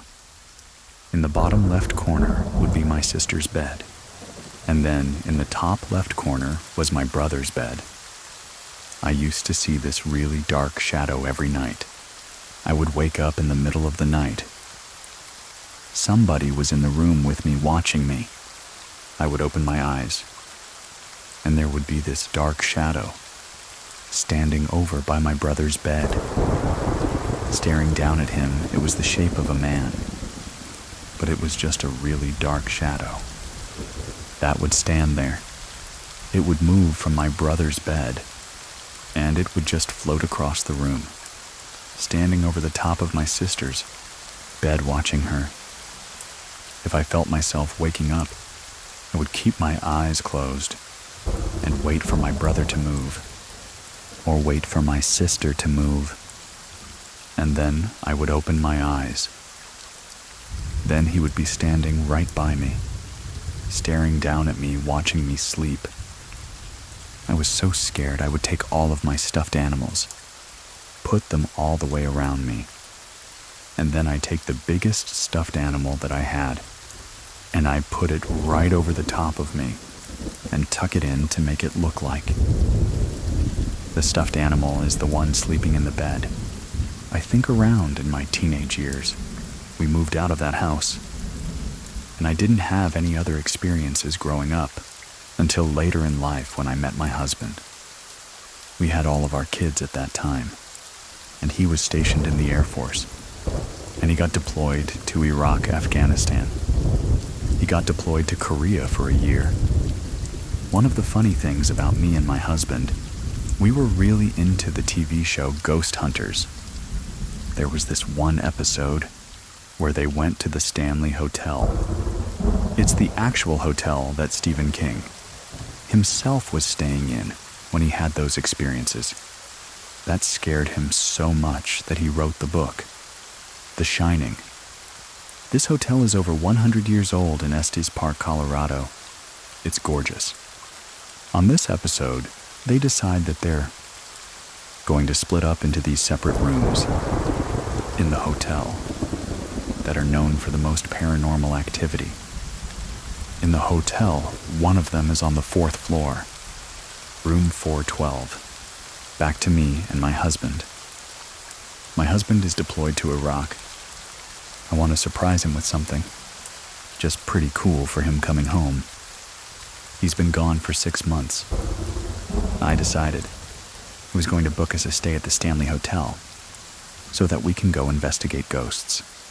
I decided to book that exact room 412. We drive to the Stanley, and you walk into this hotel, and there's this big staircase.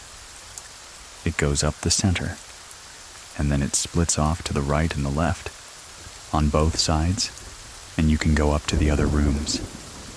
Next to the staircase, it has this really awesome, super old elevator, that is, one of those metal elevators that you have to close the gate on, old, rickety, and really loud.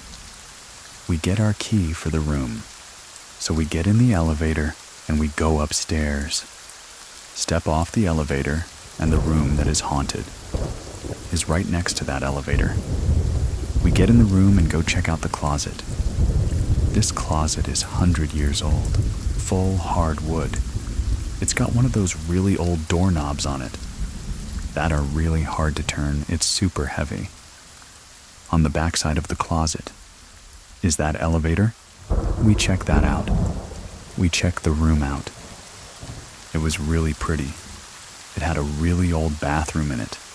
The really super old Victorian sink with on the inside. We decided to go get some dinner and walk around the hotel for the rest of the evening until bedtime. So nothing happened to us that night. When we were walking around checking out the hotel, and we took the tour, the tour guide was this really cool, old guy that had actually done the tour for ghost hunters. When they came, he was their tour guide. We noticed that on our tour. The guy goes right up to the room we're staying in, stood outside of the door, and sit there and tell the stories about what happens in there, how people have lost things. Me and my husband are just sitting there thinking, yeah, we're staying in this room tonight. We even told the people that were on the tour with us. We're like, yeah, this is our room, we're gonna stay in there. You guys wanna look in there? And they were all pretty excited to go in and check out the room. And we ended the tour and went to eat dinner. And then we went back up to the room. And it was time for bed. We decided that we were gonna go and take a shower.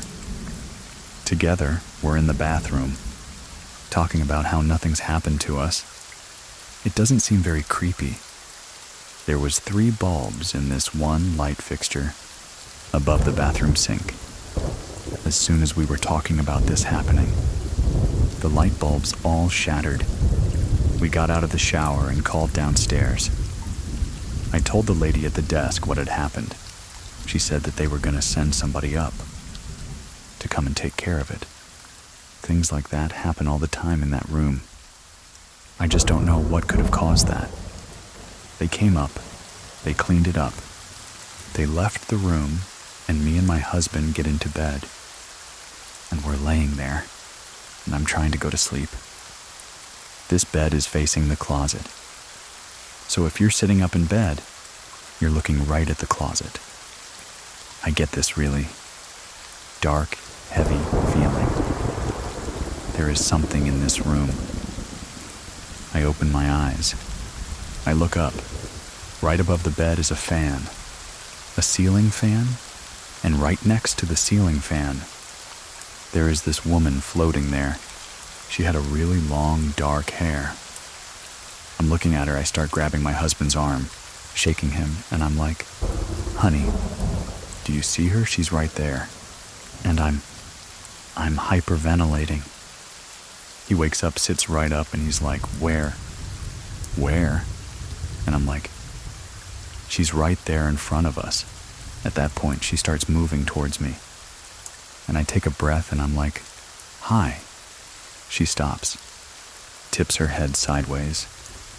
We laid down to go back to sleep, and I could not go to sleep. The morning after, we went downstairs to go tell the people that I had an experience. There's a tour guide there. And I tell her what had happened to me last night. And she kind of just, yeah, that happens all the time. It seemed like she didn't believe me, didn't take me seriously. We decided we were going to go look around the town and check out the hotel more. It's pretty big. It's got a few outbuildings too. We spent the day just being tourists. We get back to the hotel. My husband decides what he's going to do. He grabs this little L, no smoking sign that is sitting on top of the dresser, and he's going to put it right in front of the closet door. Slide it right under it just in case something happens. We go to sleep, and nothing else happens that night. The next morning, the closet door is closed, but the little LS sign was out in the middle of the floor. I'm feeling really uneasy about staying in this hotel and room because we had one more night there. I call my mom. I'm bawling. I don't want to stay here. And my husband's being a sweetheart, sitting there telling me it's going to be okay. We just got one more night. Let's just stay here.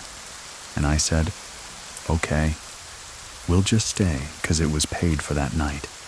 Actually, nothing happened to us. We just woke up and left to go back home. I would absolutely stay at the Stanley Hotel again. The hotel was beautiful, the food was amazing. From their little old-fashioned restaurant, and the rooms were really comfortable. Really scary, but really comfortable. I would not stay on the 4th floor again. Not at all, not in any of the rooms on the 4th floor. Forget it. Throughout our marriage, we have had quite a few paranormal, inexplicable things that have happened. After we went and stayed at the Stanley Hotel, we had moved out of the house that we were staying. At the time, we moved on to base housing at Hill Air Force Base. Cabinet doors would open and close. You would hear whispers or voices throughout the house. When I was in my room laying on the bed, I would be reading, and right above the book, I would see this little boy's head just quickly dash past the bottom of the bed. One other instance. Me and my husband were laying in our bed watching TV. All of a sudden, all of the stuff that was in there, our bathroom, fell off of the shelves into the bathtub. Another time that I was laying in bed, all of a sudden, I felt these little steps stepping next to me, from my feet all the way up to my head. And I turned and I looked, and there was nothing there. We decided that we wanted to name this little ghost. And I'm like, how about we name him Billy? At that exact same time, my husband said that in his head popped the name Billy. After this house, we had moved off a base. It was Halloween, and we felt this ghost presence had followed us. Because same thing started happening in this other house. I took my kids to go see my mom for Halloween. While we were there, I was on the phone talking to my husband, and all of a sudden he says, there was a little boy that just ran across the floor, down the bed, out of the corner of my eye. The kid ran across the room. We're sitting there talking about it, and then all of a sudden you hear in the living room the sound of one of my Halloween decorations go off. This Halloween decoration, it was broken, the motion active part of it was busted, and it was an old gravestone that would crack open and scream at you. The only way for it to go off was for somebody to push it. We moved to Montana. We had a bunch of things happen in that house. My children saw these things. My son Lincoln, he is very sensitive. A couple of days ago, I was in my room. My son's girlfriend. I was going to show her something on my phone. I was walking down my hallway, passing the kitchen, and out of the corner of my eye, I see my son standing in the kitchen. In front of the sink, his back was to me. I thought, okay, I'm going to go show Lincoln first. When I turned to look into the kitchen, he's not there. He is not there. There is nobody there. He comes walking in through the family room. In the back door, I explained to him. This ghost, or mimic, or whatever this was, looked just like him. I have no idea what that was. But it scared the crap out of me. That's the first time something's happened to me, personally in this house. I'm hoping nothing else happens here. I'm almost over the whole ghost thing. Haha, balding. We have had other situations where we would be sitting out on the porch. We live up in Willow, Alaska.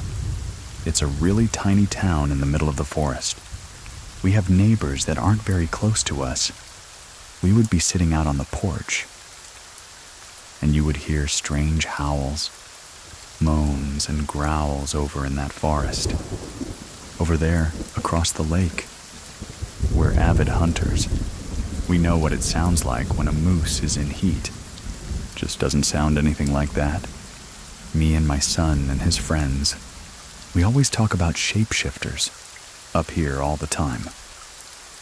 Skinwalkers is a big deal in Alaska. A skinwalker can take certain forms of people or things. I don't know if it could have possibly been something like that. I can't tell you. I really have no idea what it could possibly have been. I don't know if it's the places that we've lived in, or if it's because my side of the family, is so sensitive to ghosts, or if it's Lincoln himself. If he attracts these things coming to us everywhere that we've been, in all of the houses that we've lived in. I haven't really been very scared, even though we've had these experiences happen to us. Every time I'm thinking that we're in a new place, it's going to be great. There's nothing going to happen. Then something happens. You can share your story with us over at True, Scary Storycom, and to listen without ads and support the show at the same time. Visit scaryplus.com. If you're following the show, I'll talk to you next week. Thank you very much for listening. Keep it scary, everyone. See you soon. Everyone, see you soon. Everyone, please listen to the story Baby Monitor. My name is Sean, and I've actually been on the show before. I told a story about when I experienced some paranormal type situations in my childhood homes.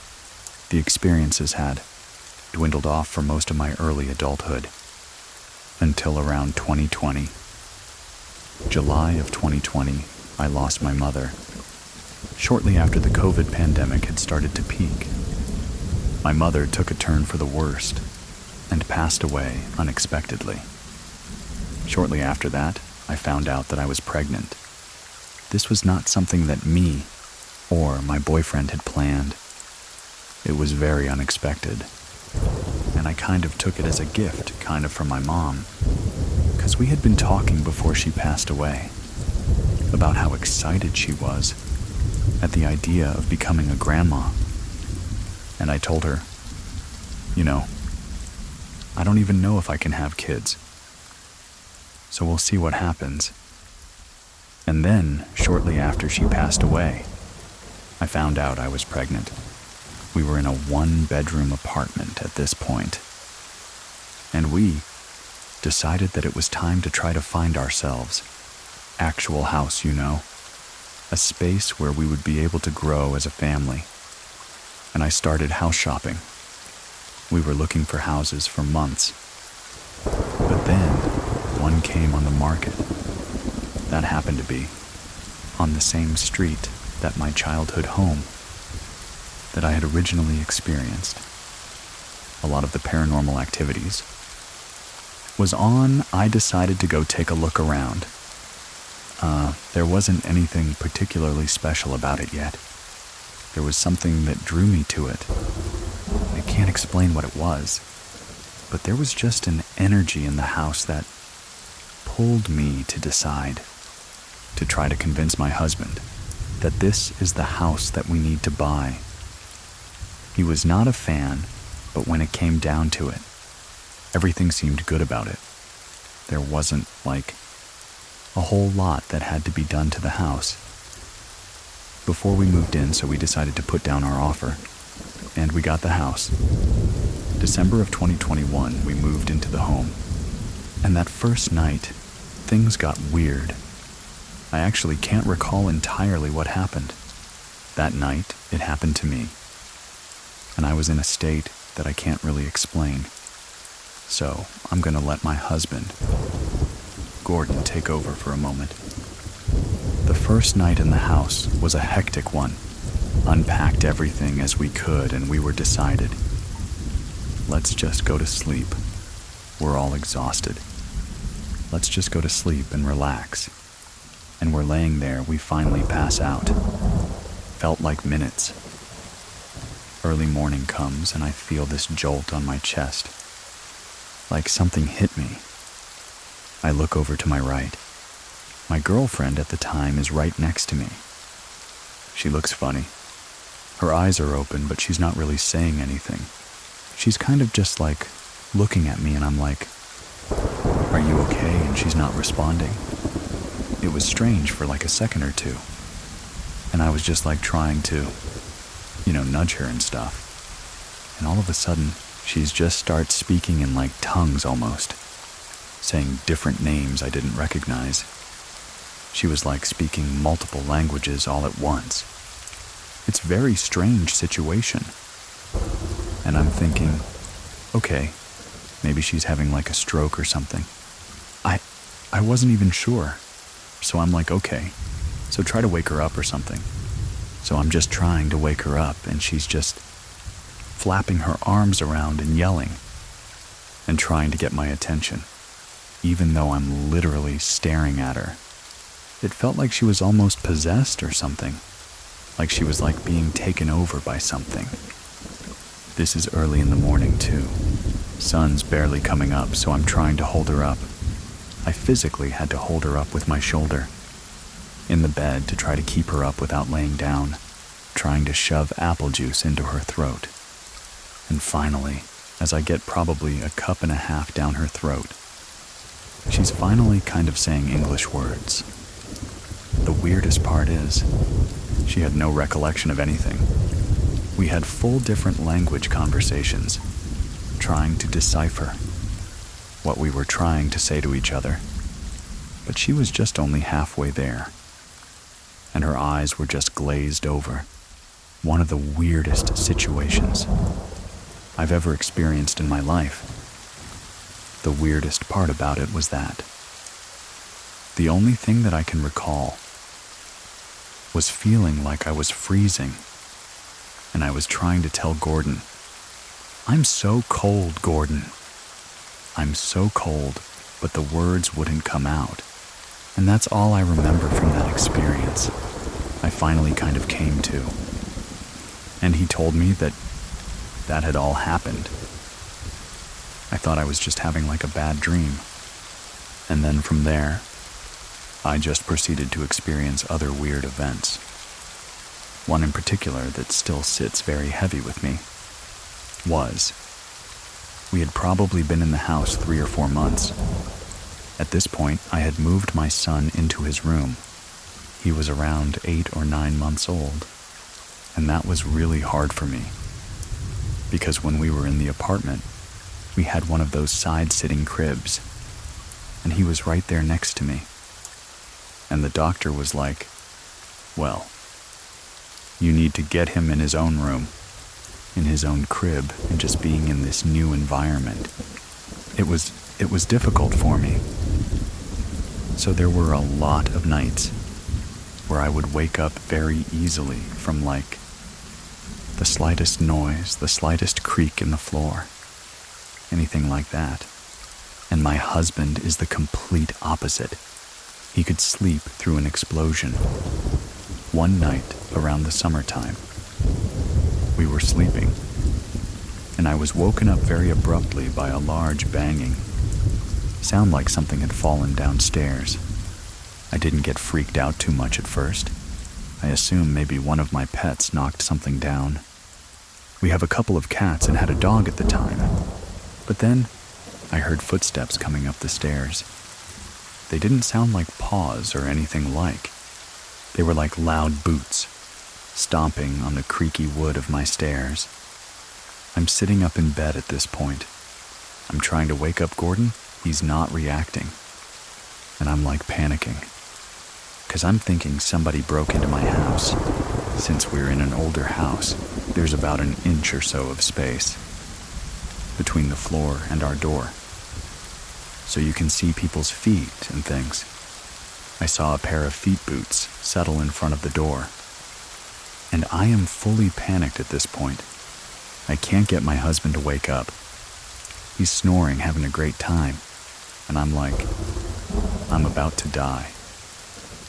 And all of a sudden, as things seem to quiet down, my door starts to aggressively shake and shake, like somebody's trying to get in, but they can't figure out how to turn the knob, and the door is slamming and slamming and slamming. And finally, I'm like, Gordon. He wakes up and it stops. I'm crying at this point. I am in tears, begging him to do something, that someone is in the house. Someone's gonna hurt us, someone's gonna hurt our baby.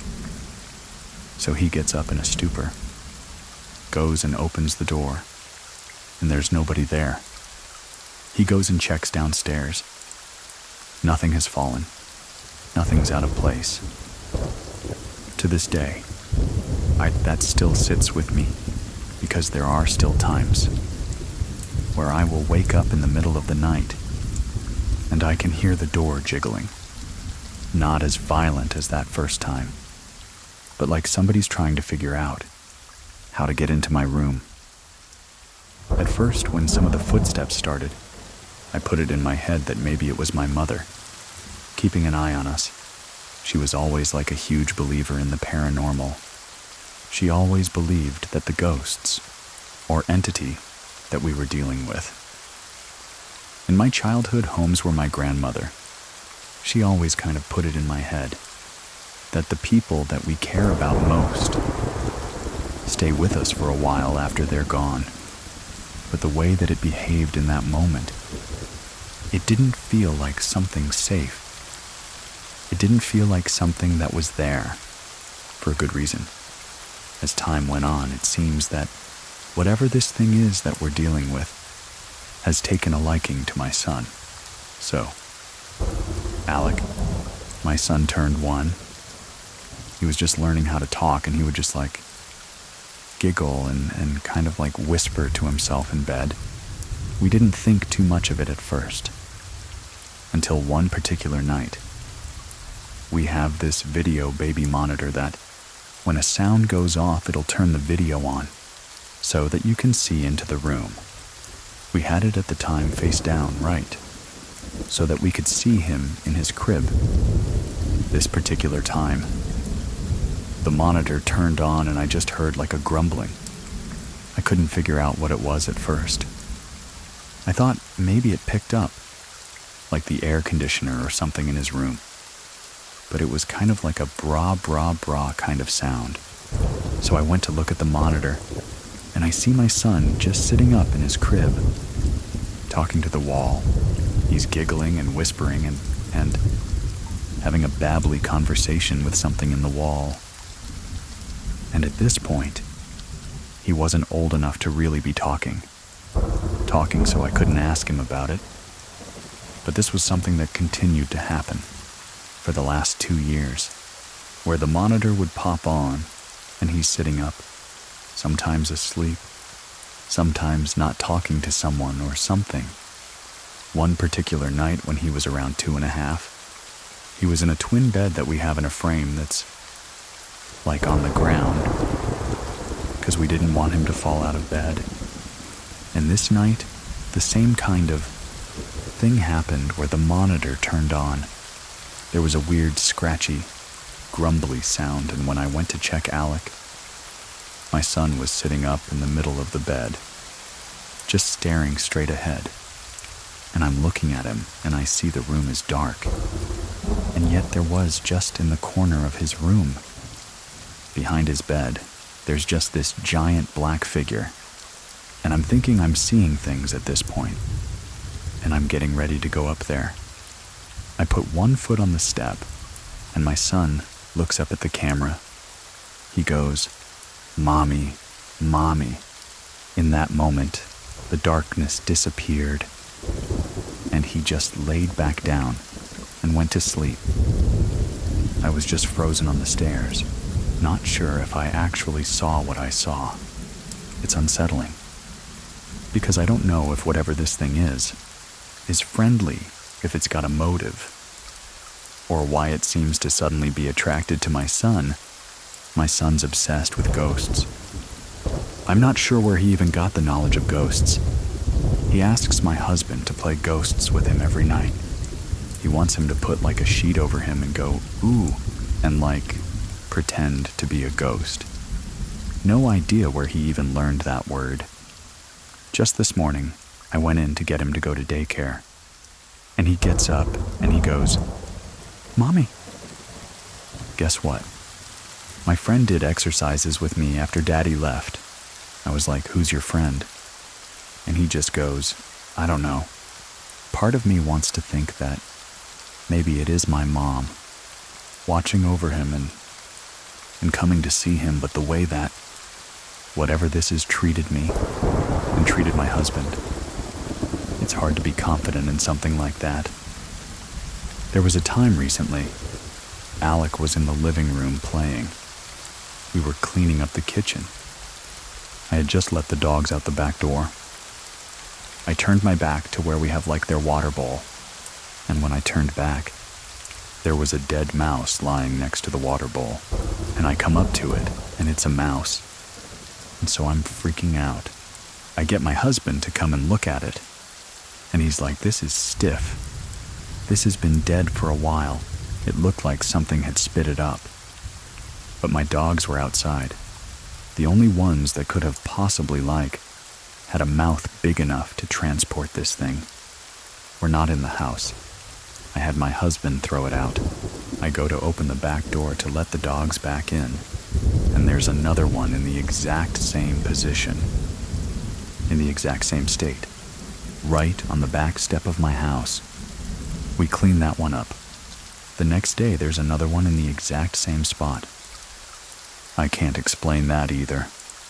One time, I was trying to get him out the door, and it got to the point where he was getting very, very upset. And I'm like, "Dude, we've got to go. We've got to go. You have a doctor's appointment. Like, we can't be late." And he got very upset. And he looked at me and he went, "Mommy, no." And as he yelled, "No," my bathroom door slammed shut. I've heard a lot in the past about how, ghosts will react to emotions of the people in the space that they are residing in. So I can't help but wonder if that was the ghost, taking his side to try to get me to leave him alone. But a lot of the times, when there are arguments happening in the house, or my son is throwing a fit, that door will slam. I don't know how to explain it. In my previous story, I had talked about the house that I lived in. It's on the same street, and at that time, when my mom and my aunt were fighting, the lights all shut off and things were slamming. And so part of me feels like it could be the same thing, where it seems like whatever it is reacts when there's a lot of negativity going on in the house, or negative emotions. It doesn't feel the same, if that makes sense. This whole street is just weird. There's been a lot of rumor between neighbors about seeing figures just standing across the street, looking into windows. Whatever we're all seeing don't seem to be aggressive or threatening, but they're there, watching. So I don't know if I made a mistake moving back here, moving back into this space, where I had once dealt with this stuff before. But that's a genuine fear of mine, and a genuine fear that I have now accidentally passed.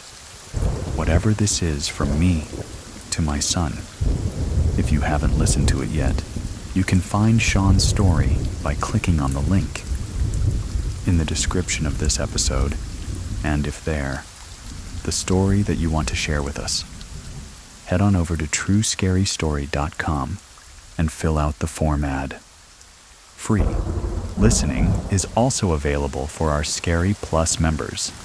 Links to everything are in the description of this episode.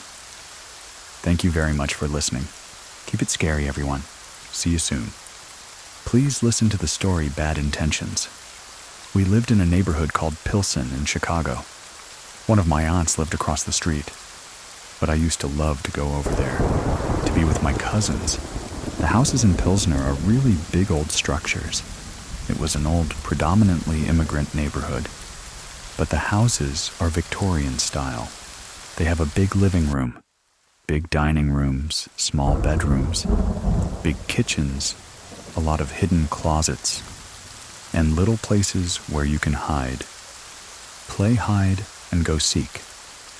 They had little crawl spaces in some of the closets. Those were our favorite places to play. In my cousin's house, there was a closet that had little stairs. Inside the little stairs was another little crawl space. We used to go in there and talk about the things that kids talk about, but you can hear things that were going on in the other rooms. One time, me and my cousins were playing in there, and we heard my aunts did not like him. They called him a bruto, a bad man, or a witch. My aunt had been married and loved her husband. To go with this uncle, they all said that he had practiced witchcraft on her, to get her to go with him. That was unheard of at that time for someone to leave their first husband and to go with someone else. And he was much, much older than my aunt. Much older. Most of my aunts were afraid of him. My uncle, he was calling out to things. He was saying bad words, calling for revenge. And we got scared. My cousins were telling me. He sometimes does that when he gets angry at people. We're not supposed to go into his room or talk to him. We heard him stop and walk out of the room.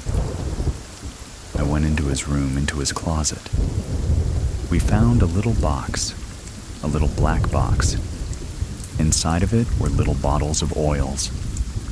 Hair crossed his. He caught us looking in there. He yelled at his kids. "What are you doing in here? And you're never supposed to come in here." I got really scared and he told me to go home. I went home. I was really scared. My mom asked me what happened. What did you do over there?" 'Cause my aunt called her and said that I had been misbehaving and not to come back. My mom really reprimanded me very much. I was very sorry. She told me to apologize to my aunt and uncle, which I did. I couldn't get out of my mind the stuff that happened with the closet and the things that I found. I was sitting with my dad in the kitchen. I used to wait for my dad to get home to eat with him. My dad was a very religious man. He was always in the church. He was a deacon. Every time I had a problem at school or anything, I would always see him reading his Bible. He would always say, "There's a story in the Bible about that. About bullying. If I had a problem with my brother," he would say, the story of Joseph. He had problems with his brother. He was always talking to me about the Bible. I told him what happened. He was furious, very upset. He dropped his plate of frijoles, grabbed me from my hand and started opening the door to go across the street, and grabbed me and didn't say a word. My dad knocked on their door. He confronted my uncle. He said, "I don't ever want you to expose my daughter to any of that kind of stuff. You shouldn't do that to your children either." He looked at me and didn't say anything. My dad just left and he said, "You don't ever have to be afraid to tell me anything." Like that again. After that happened, one day I was home sick from school. I heard the doorbell ring. This happened a couple of weeks later. I opened the door. It was my uncle. It's 10 o'clock in the morning. My aunt wasn't with him. I didn't know why he was there. I told my mom my uncle's here. She was surprised. Also, she said, "Okay, let him in." She told me to keep him in the living room. So I just stayed there with him. I didn't talk to him and put my head down. He said, "Come here." I didn't want to go to him, so my mom called him to have some coffee in the kitchen. Then he laughed right away. I don't know what he came to tell my mother that day. Whatever it was, it scared my mom. That same night I went to sleep. I shared a room with my little brother. Something that caught my attention. I saw a light coming in through the corner of my bedroom. As I looked up, I saw a man. He had an old chauffeur kind of uniform on, and he had dark glasses on. His skin was really pale. I could just see his hand. His hand had a black ring on it. I could see the buttons of his jacket. He was looking at me. His face was so pale. His lips were blackish. He looked at me, and he had the dark glasses. I could see he was looking straight at me. He just stayed there, staring, peeking. I just froze, and I tried to pretend that it was a dream. I know I saw him. I kept closing my eyes and opening them up again. He was still there. He pointing at me and nodding, yes. I let out a scream and called for my mom. My mom came into the room and said, "What's going on?" I said, I saw this man. It's like, "Oh, you're just dreaming, don't worry. You did something you shouldn't have done. And now you're feeling bad. That's why you can't sleep." She stayed with me and she prayed with me. I went to sleep when she was next to me. I was very rattled for the next few days. Another night I was asleep. I heard a thump right in front of my bed. A big thump. I opened my eyes and I saw, like a cane that looked like a rain cane. A cane that makes the sound of rain. It was being held by a woman in a dark dress. There was a little girl with her that had sunken eyes. She had blondish hair. The little girl was so sad. She was being held by the wrist by this woman. The other hand she had on that cane. She looked at me, and she thumped again real hard on the floor. I knew she wanted me to get up. She was staring down at me. I didn't know what to do. I was frozen. She thumped again. I knew that I had to get up. I sat up in my bed, and she moved out of my way, towards the door to go out into the dining room. As I looked at her, she looked back at me like, "Are you coming?" I got up. I started to follow them into the living room. I don't know why I started to follow them. I knew I had to. I knew I did. I walked into the parlor. What looked like a parlor. The whole living room was different. We had a fireplace. A real fireplace in the home. My mom always put a chair there because the cold air would come into the house from the chimney. The chair wasn't there. There was a fire actually going in the fireplace. There were all these people sitting in the living room, looking at me. There was that man. He was dressed in that same chauffeur outfit, with his cap on the dark glasses. He started walking towards me. I saw the room. I was just amazed at the room. The furniture was different. The curtains. Everything was different, except that there was a picture of my mom and dad. I looked at it. Was my mom and dad's wedding picture. It's a black and white picture. And as I looked at it, it crashed down on the floor. Everything stopped. And I was standing in that dark living room. I was weeping and wailing. This time my dad came into the... I was like, "What is going on?" "What are you doing?" I said, "Dad." And I explained to him what had just happened. He just told me that everything was going to be okay. Nothing was going to happen.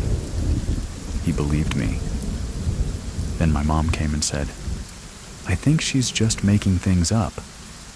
My dad said, "No, I do believe. My daughter, leave her alone." I was crying. I went back into the room. I couldn't get that out of my mind. Margarita's story continues right after this. Stay with us. Through the weeks, the teachers started to send notes home to my parents, saying what was wrong with me. My grades were dropping.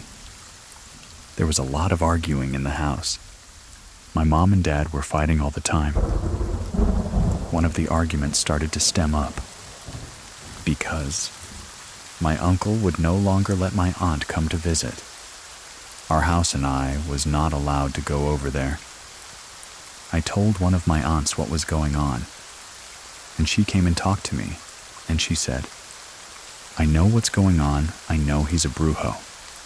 What you have is something called Sosto. He scared you. He scared you. And you can't be afraid of those things. You can't give that power. You have to trust that all is going to be okay.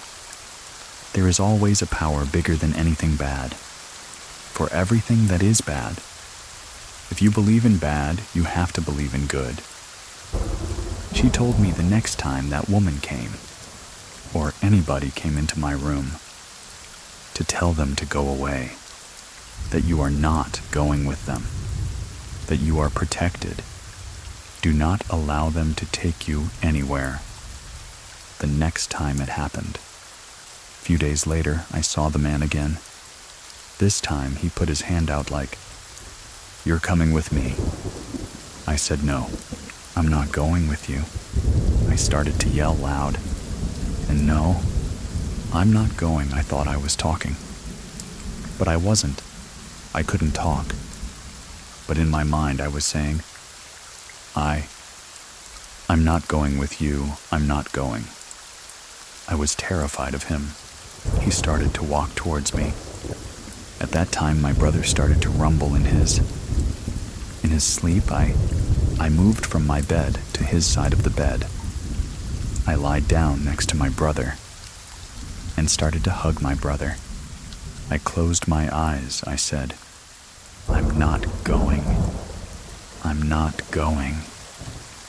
I started hearing the thumping from the woman. I couldn't look. I kept saying, "I'm not going." It seemed endless, but it finally stopped. It stopped, I felt like. There was clean air. I felt it leave.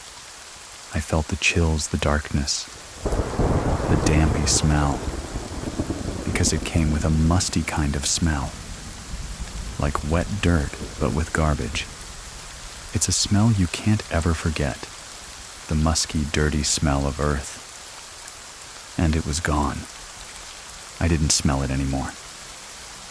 Weeks later, the arguing between my parents settled down. Things started going back to normal in our house. They would greet each other. They would start laughing together. We started being our regular family again.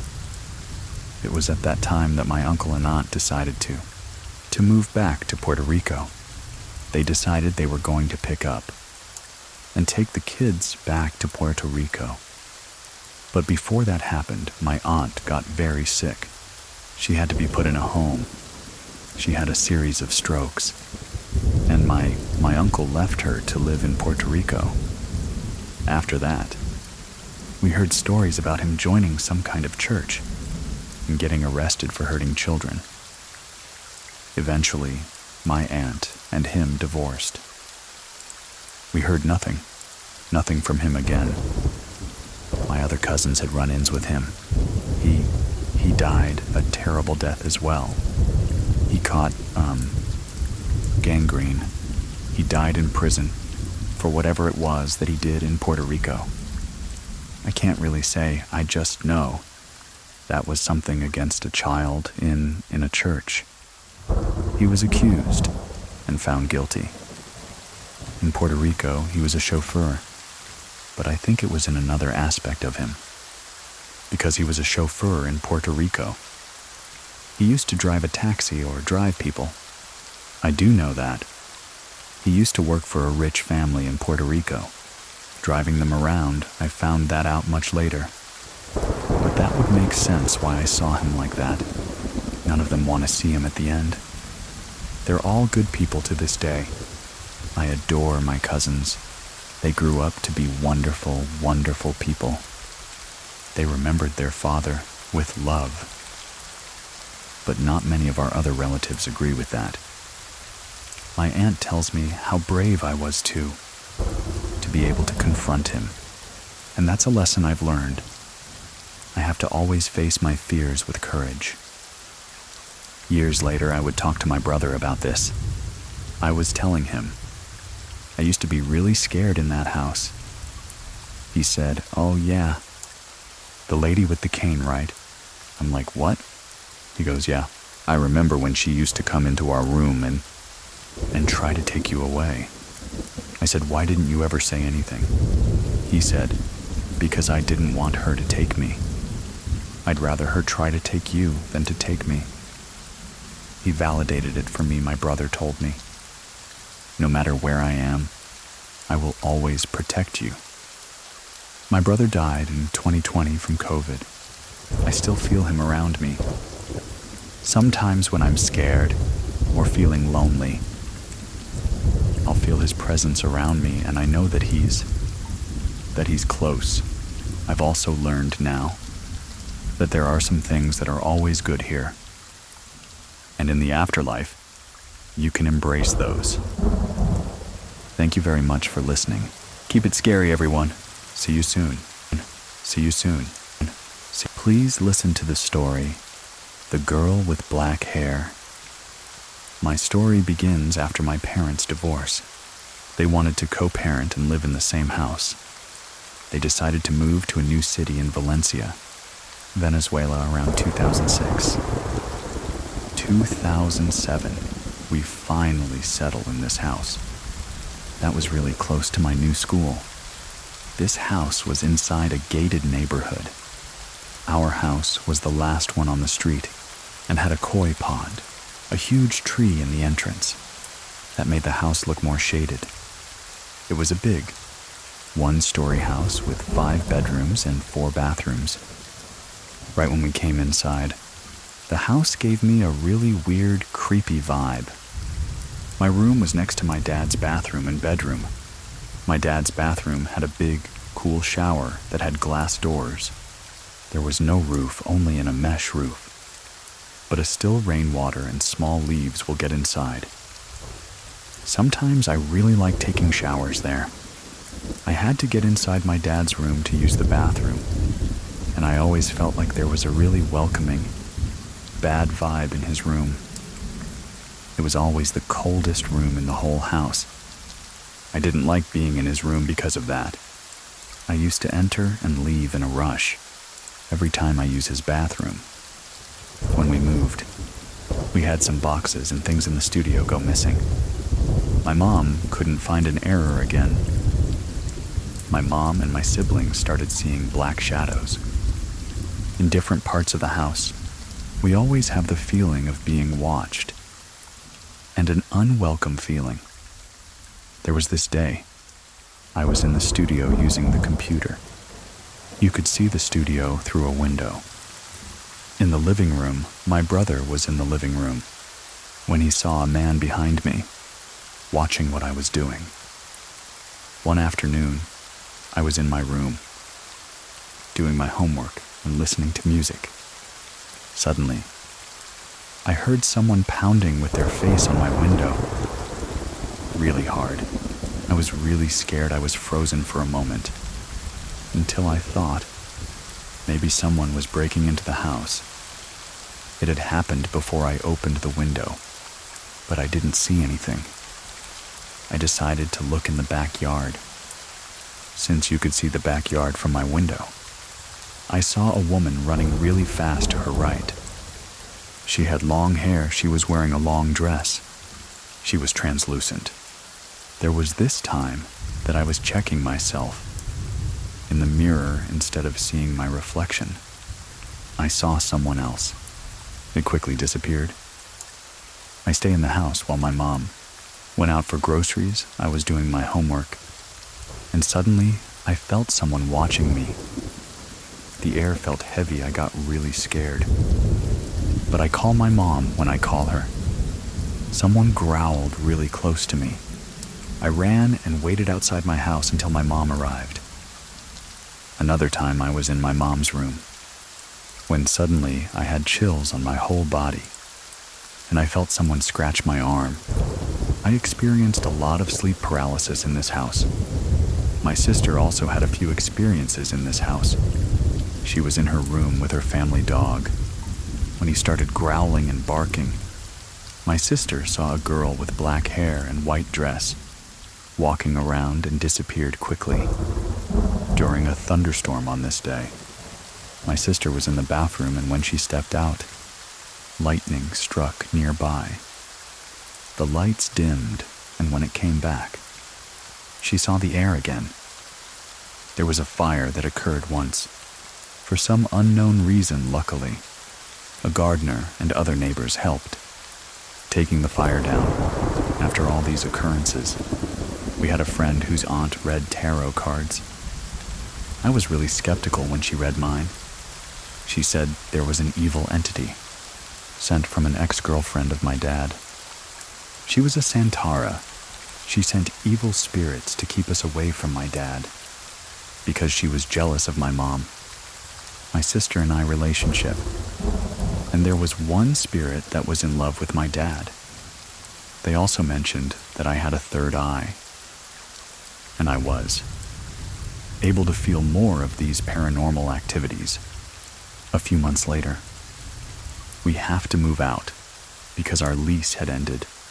We moved to a new house, which was a relief. But things didn't stop. My mom was in the kitchen. She saw this girl with black hair and white long dress. She thought it was me, and she was asking her to put away the groceries. But she ignored her and then disappeared. I was always a target when I was doing my homework. This time, the girl walked in the hallway in front of my room and quickly disappeared again. It's another time that I was really upset. I was ripping some old pictures, and I was going to harm myself with a small scissor. I went through depression and had a tendency to self-harm. During these years, I had it on my table, the seizure. But suddenly it moved away and it fell on the ground. It was really strange, because I thought, did I move it by accident? But it was not in the edge of the table. I didn't feel anything strange. But I don't know, maybe somebody was trying to protect me. Or maybe something was just there, tried to do something and just fell. After these things stopped happening, my dad, he just didn't believe us. And he thinks that we were just crazy. My mom, she really thinks something. What's going on in the house? And she had her experiences. Not as much as me and my sister. We're like the ones that had more things. My family, they all believe that something was going on in that house. I talked to a friend. He was a neighbor in that first house. He says there was something going on in the house. But they didn't know what happened. The owners of the house. They sell it to, for a cooking class.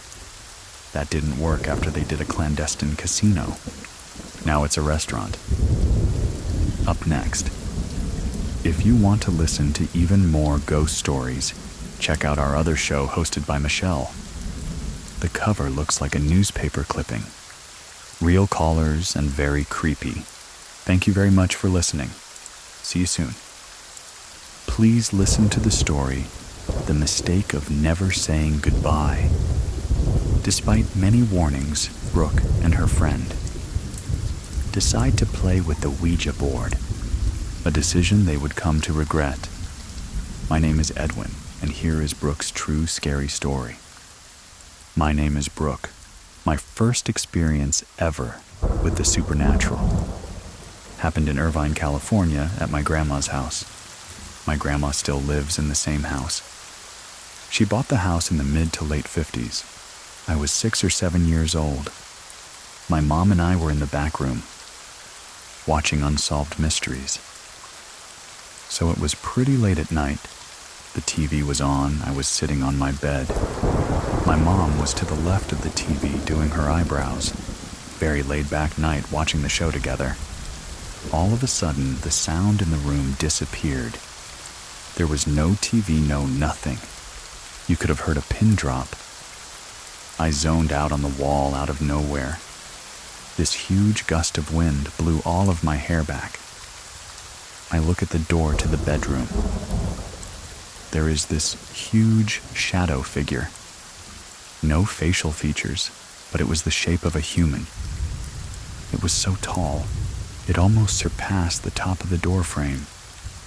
After a few seconds goes by, it instantly realized that I had seen it. It turns and starts sprinting down the hallway. I jumped up from my bed, I run down the hallway and stop. I just knew not to follow it. All the way to the end of the hallway, out to the door. It makes it to the front door and it disappears. I'm standing completely confused. I go back to my room and it's as if nothing happened. My mom's still doing her eyebrows. The TV is still on. She didn't even ask me about what happened. So it was honestly as if time just stood still. From that point on, I would see things, hear things. We moved around quite a bit when I was growing up. And it didn't matter what house we were in. Something just chose to follow me.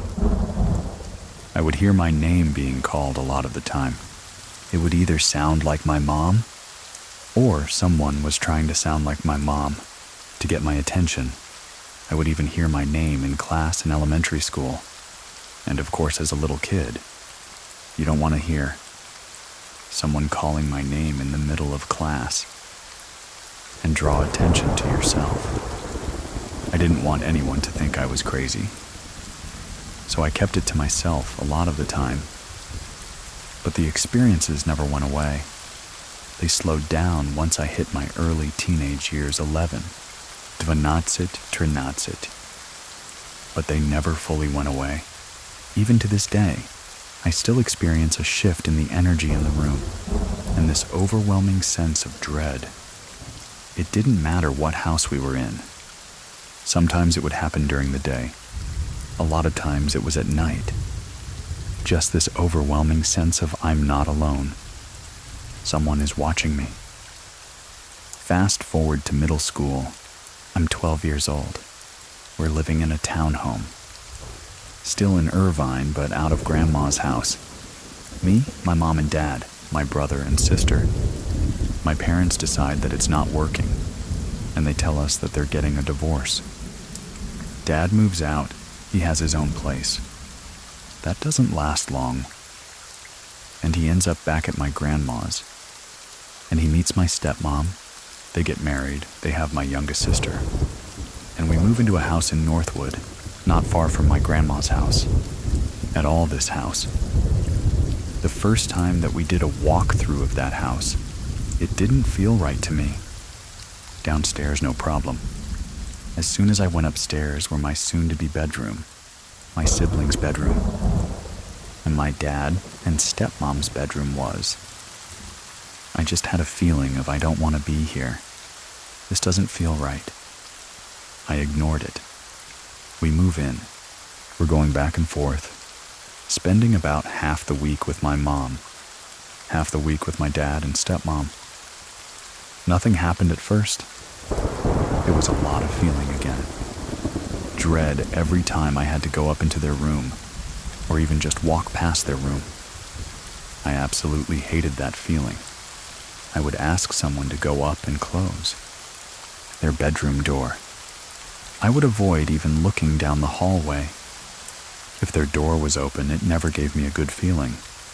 This was going on for a handful of months, and I felt very fortunate that we moved into the same neighborhood that my best friend at the time was living in. Her house was 2 streets up in the same exact neighborhood. We were spending the night at each other's houses. Every weekend we would alternate and meet at the corner. Okay, whose house are we spending the night at tonight? A few months goes by, I keep having these feelings. I can't shake them. And her and I are having a sleepover at her house. I'm telling her about all these things, how scary it is, and I wish I could figure out what was going on. She laughs and she goes, "Hold on. I have something I want to show you." She goes to her bedroom closet, and she pulls out a Ouija board. I grew up in a very traditional Mexican household. Most of my family are believers. You don't mess with the supernatural. And you absolutely do not mess with Ouija boards, no matter what anyone tells you. It's not worth it. I always knew it was something you avoid, but we were teenagers. A few weeks later, it was my turn to host. Having her over, she brought the Ouija board with her. The light that I would use in my room had a dimmer setting. You could dim it almost all the way down to where it was almost like a very mild candlelight feel. We waited for everybody to go to bed and, of course, picked the absolute worst time. The witching hour, as they call it, to bust out this Ouija board. Her and I are sitting right across from each other. Our knees are almost touching. There's obviously space on either side of us. It's just her.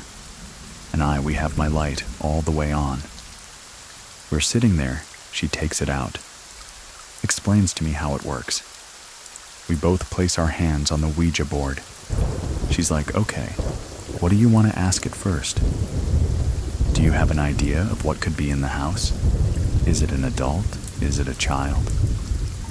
I don't know. Let's just ask it if there's a ghost in our house. She says, okay. We put our hands on the Ouija board. She asks the question. The little piece starts moving. So of course I'm like, okay, you're moving it. This isn't really happening. She starts freaking out, and she's like, no, I'm not moving it, I promise you. It keeps moving all the way to yes. I start panicking. I ask her to stop, and we sit there for a second. Clearly, there's something here. I'm not going crazy. What do I ask it now? She thinks about it for a second, and she goes, why don't you ask its name? We put our hands back on. She asks the question. It slowly moves to GE as it's getting closer to the letter O. My lights dim by themselves.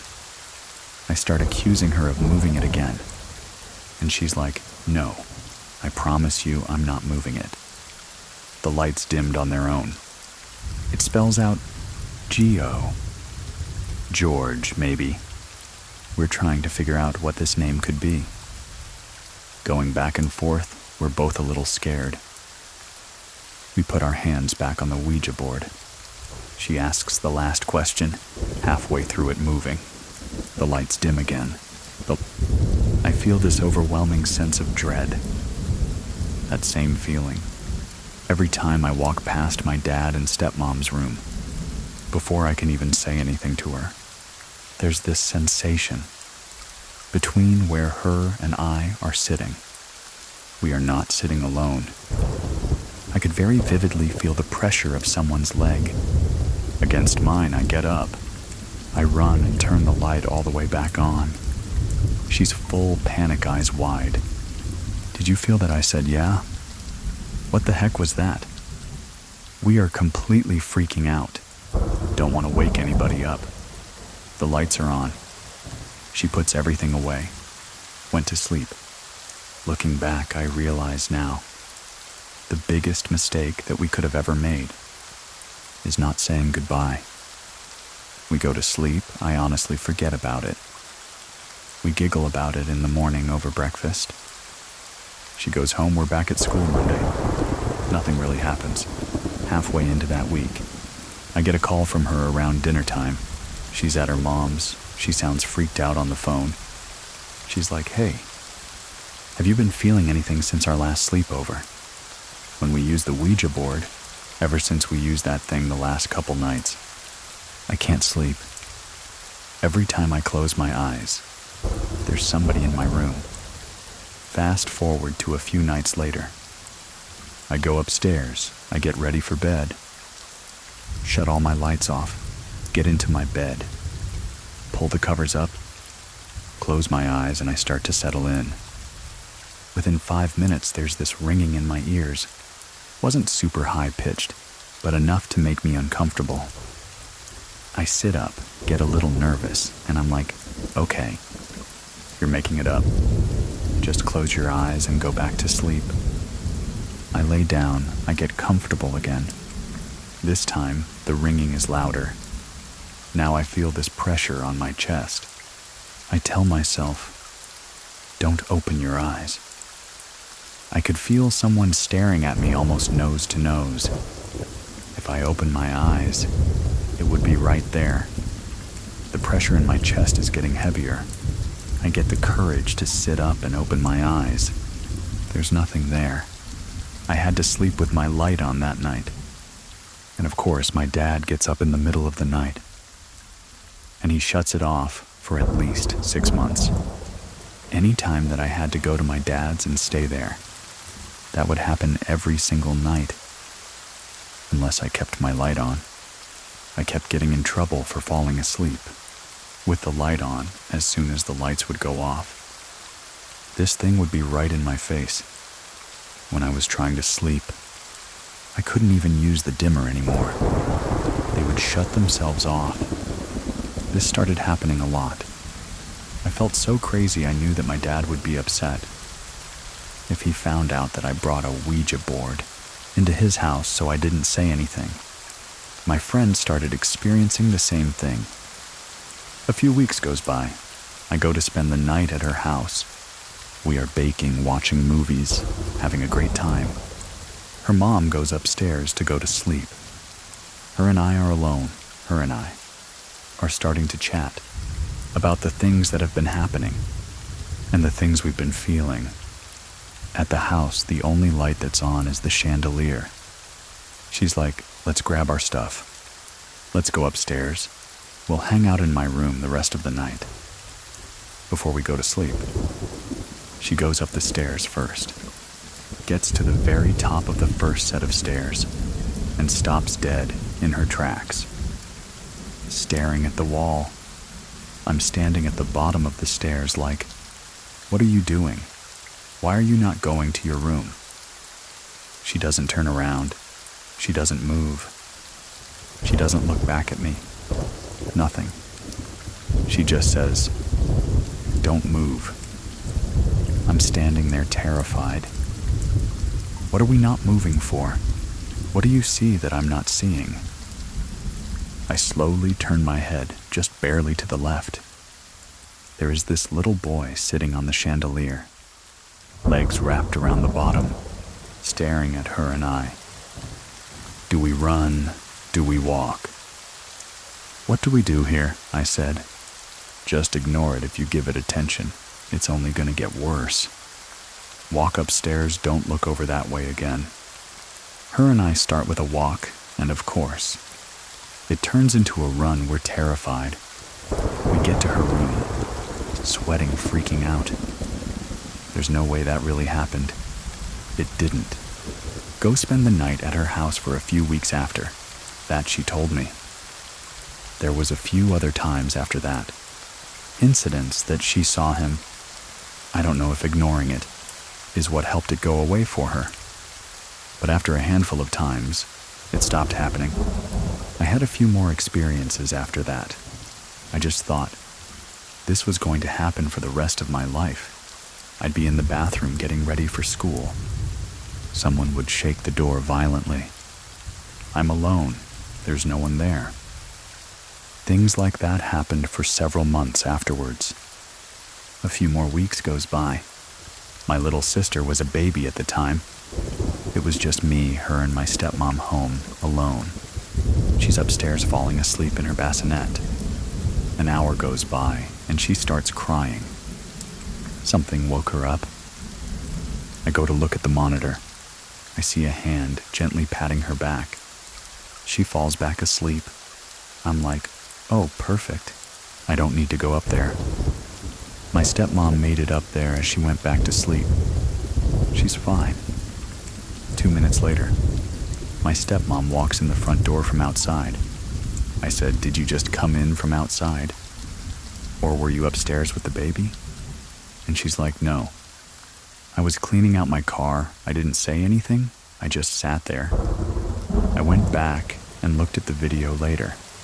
And of course, there's nothing on there. I have nothing to show for it or to prove it.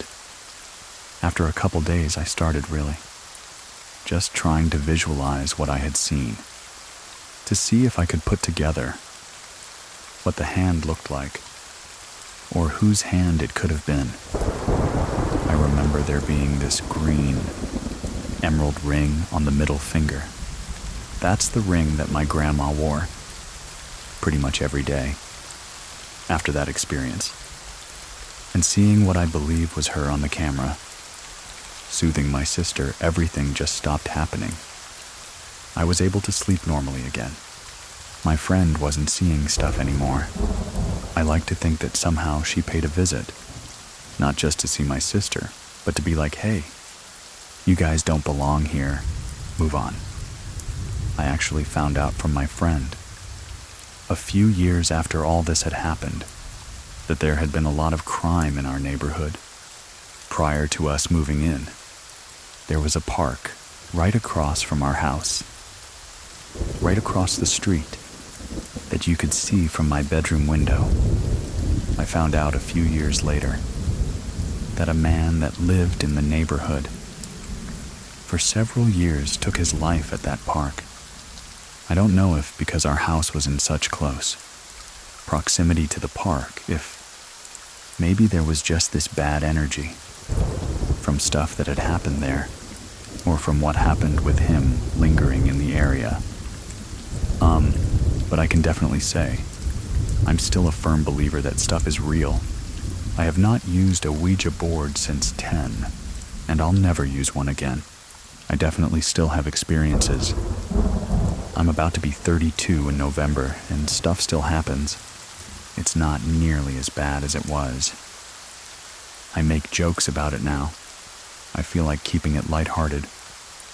It doesn't scare me. But it also doesn't welcome in the darker, maybe more sinister spirits that could potentially make themselves known. The most recent experience I had was actually about a week ago. My grandfather unfortunately passed away early May. It was very unexpected. I took the loss really hard. I get married in a couple of weeks, and he was so unbelievably excited for the wedding. I was given some of his things. I just feel badly. Wanted something of his to keep around. I have a picture of him from barber school. He was a very proud barber for over 60 years, on the same shelf as his photo. I have a pair of beads of his that he wore all of the time. He loved to wear necklaces, and I have his hair cutting scissors. A week ago, I was getting ready for work, and out of nowhere, the light started making this weird buzzing noise and was dimming itself almost in frequency. There was no music on, no TV on. And I giggled and I was like, "Oh, Grandpa, you came to visit? I've been waiting for you." As soon as I said that, the lights shut themselves off and back on. They started making that sound again, and dimming in frequency. The more that I talked to him, the more the lights started doing that. They would get really bright and then really dim again. It was him paying a visit. I still talk to him every now and again, and the lights will do their thing. I'm sure a lot of that is just having his stuff in our apartment, but I definitely still have experiences to this day. I'm just grateful that they're a little bit nicer now than they used to be. If you have a true scary story that happened to you, and you want to share it with the rest of us, go to truescarystory.com and fill out the form. You can always reach out to me in case you have any questions.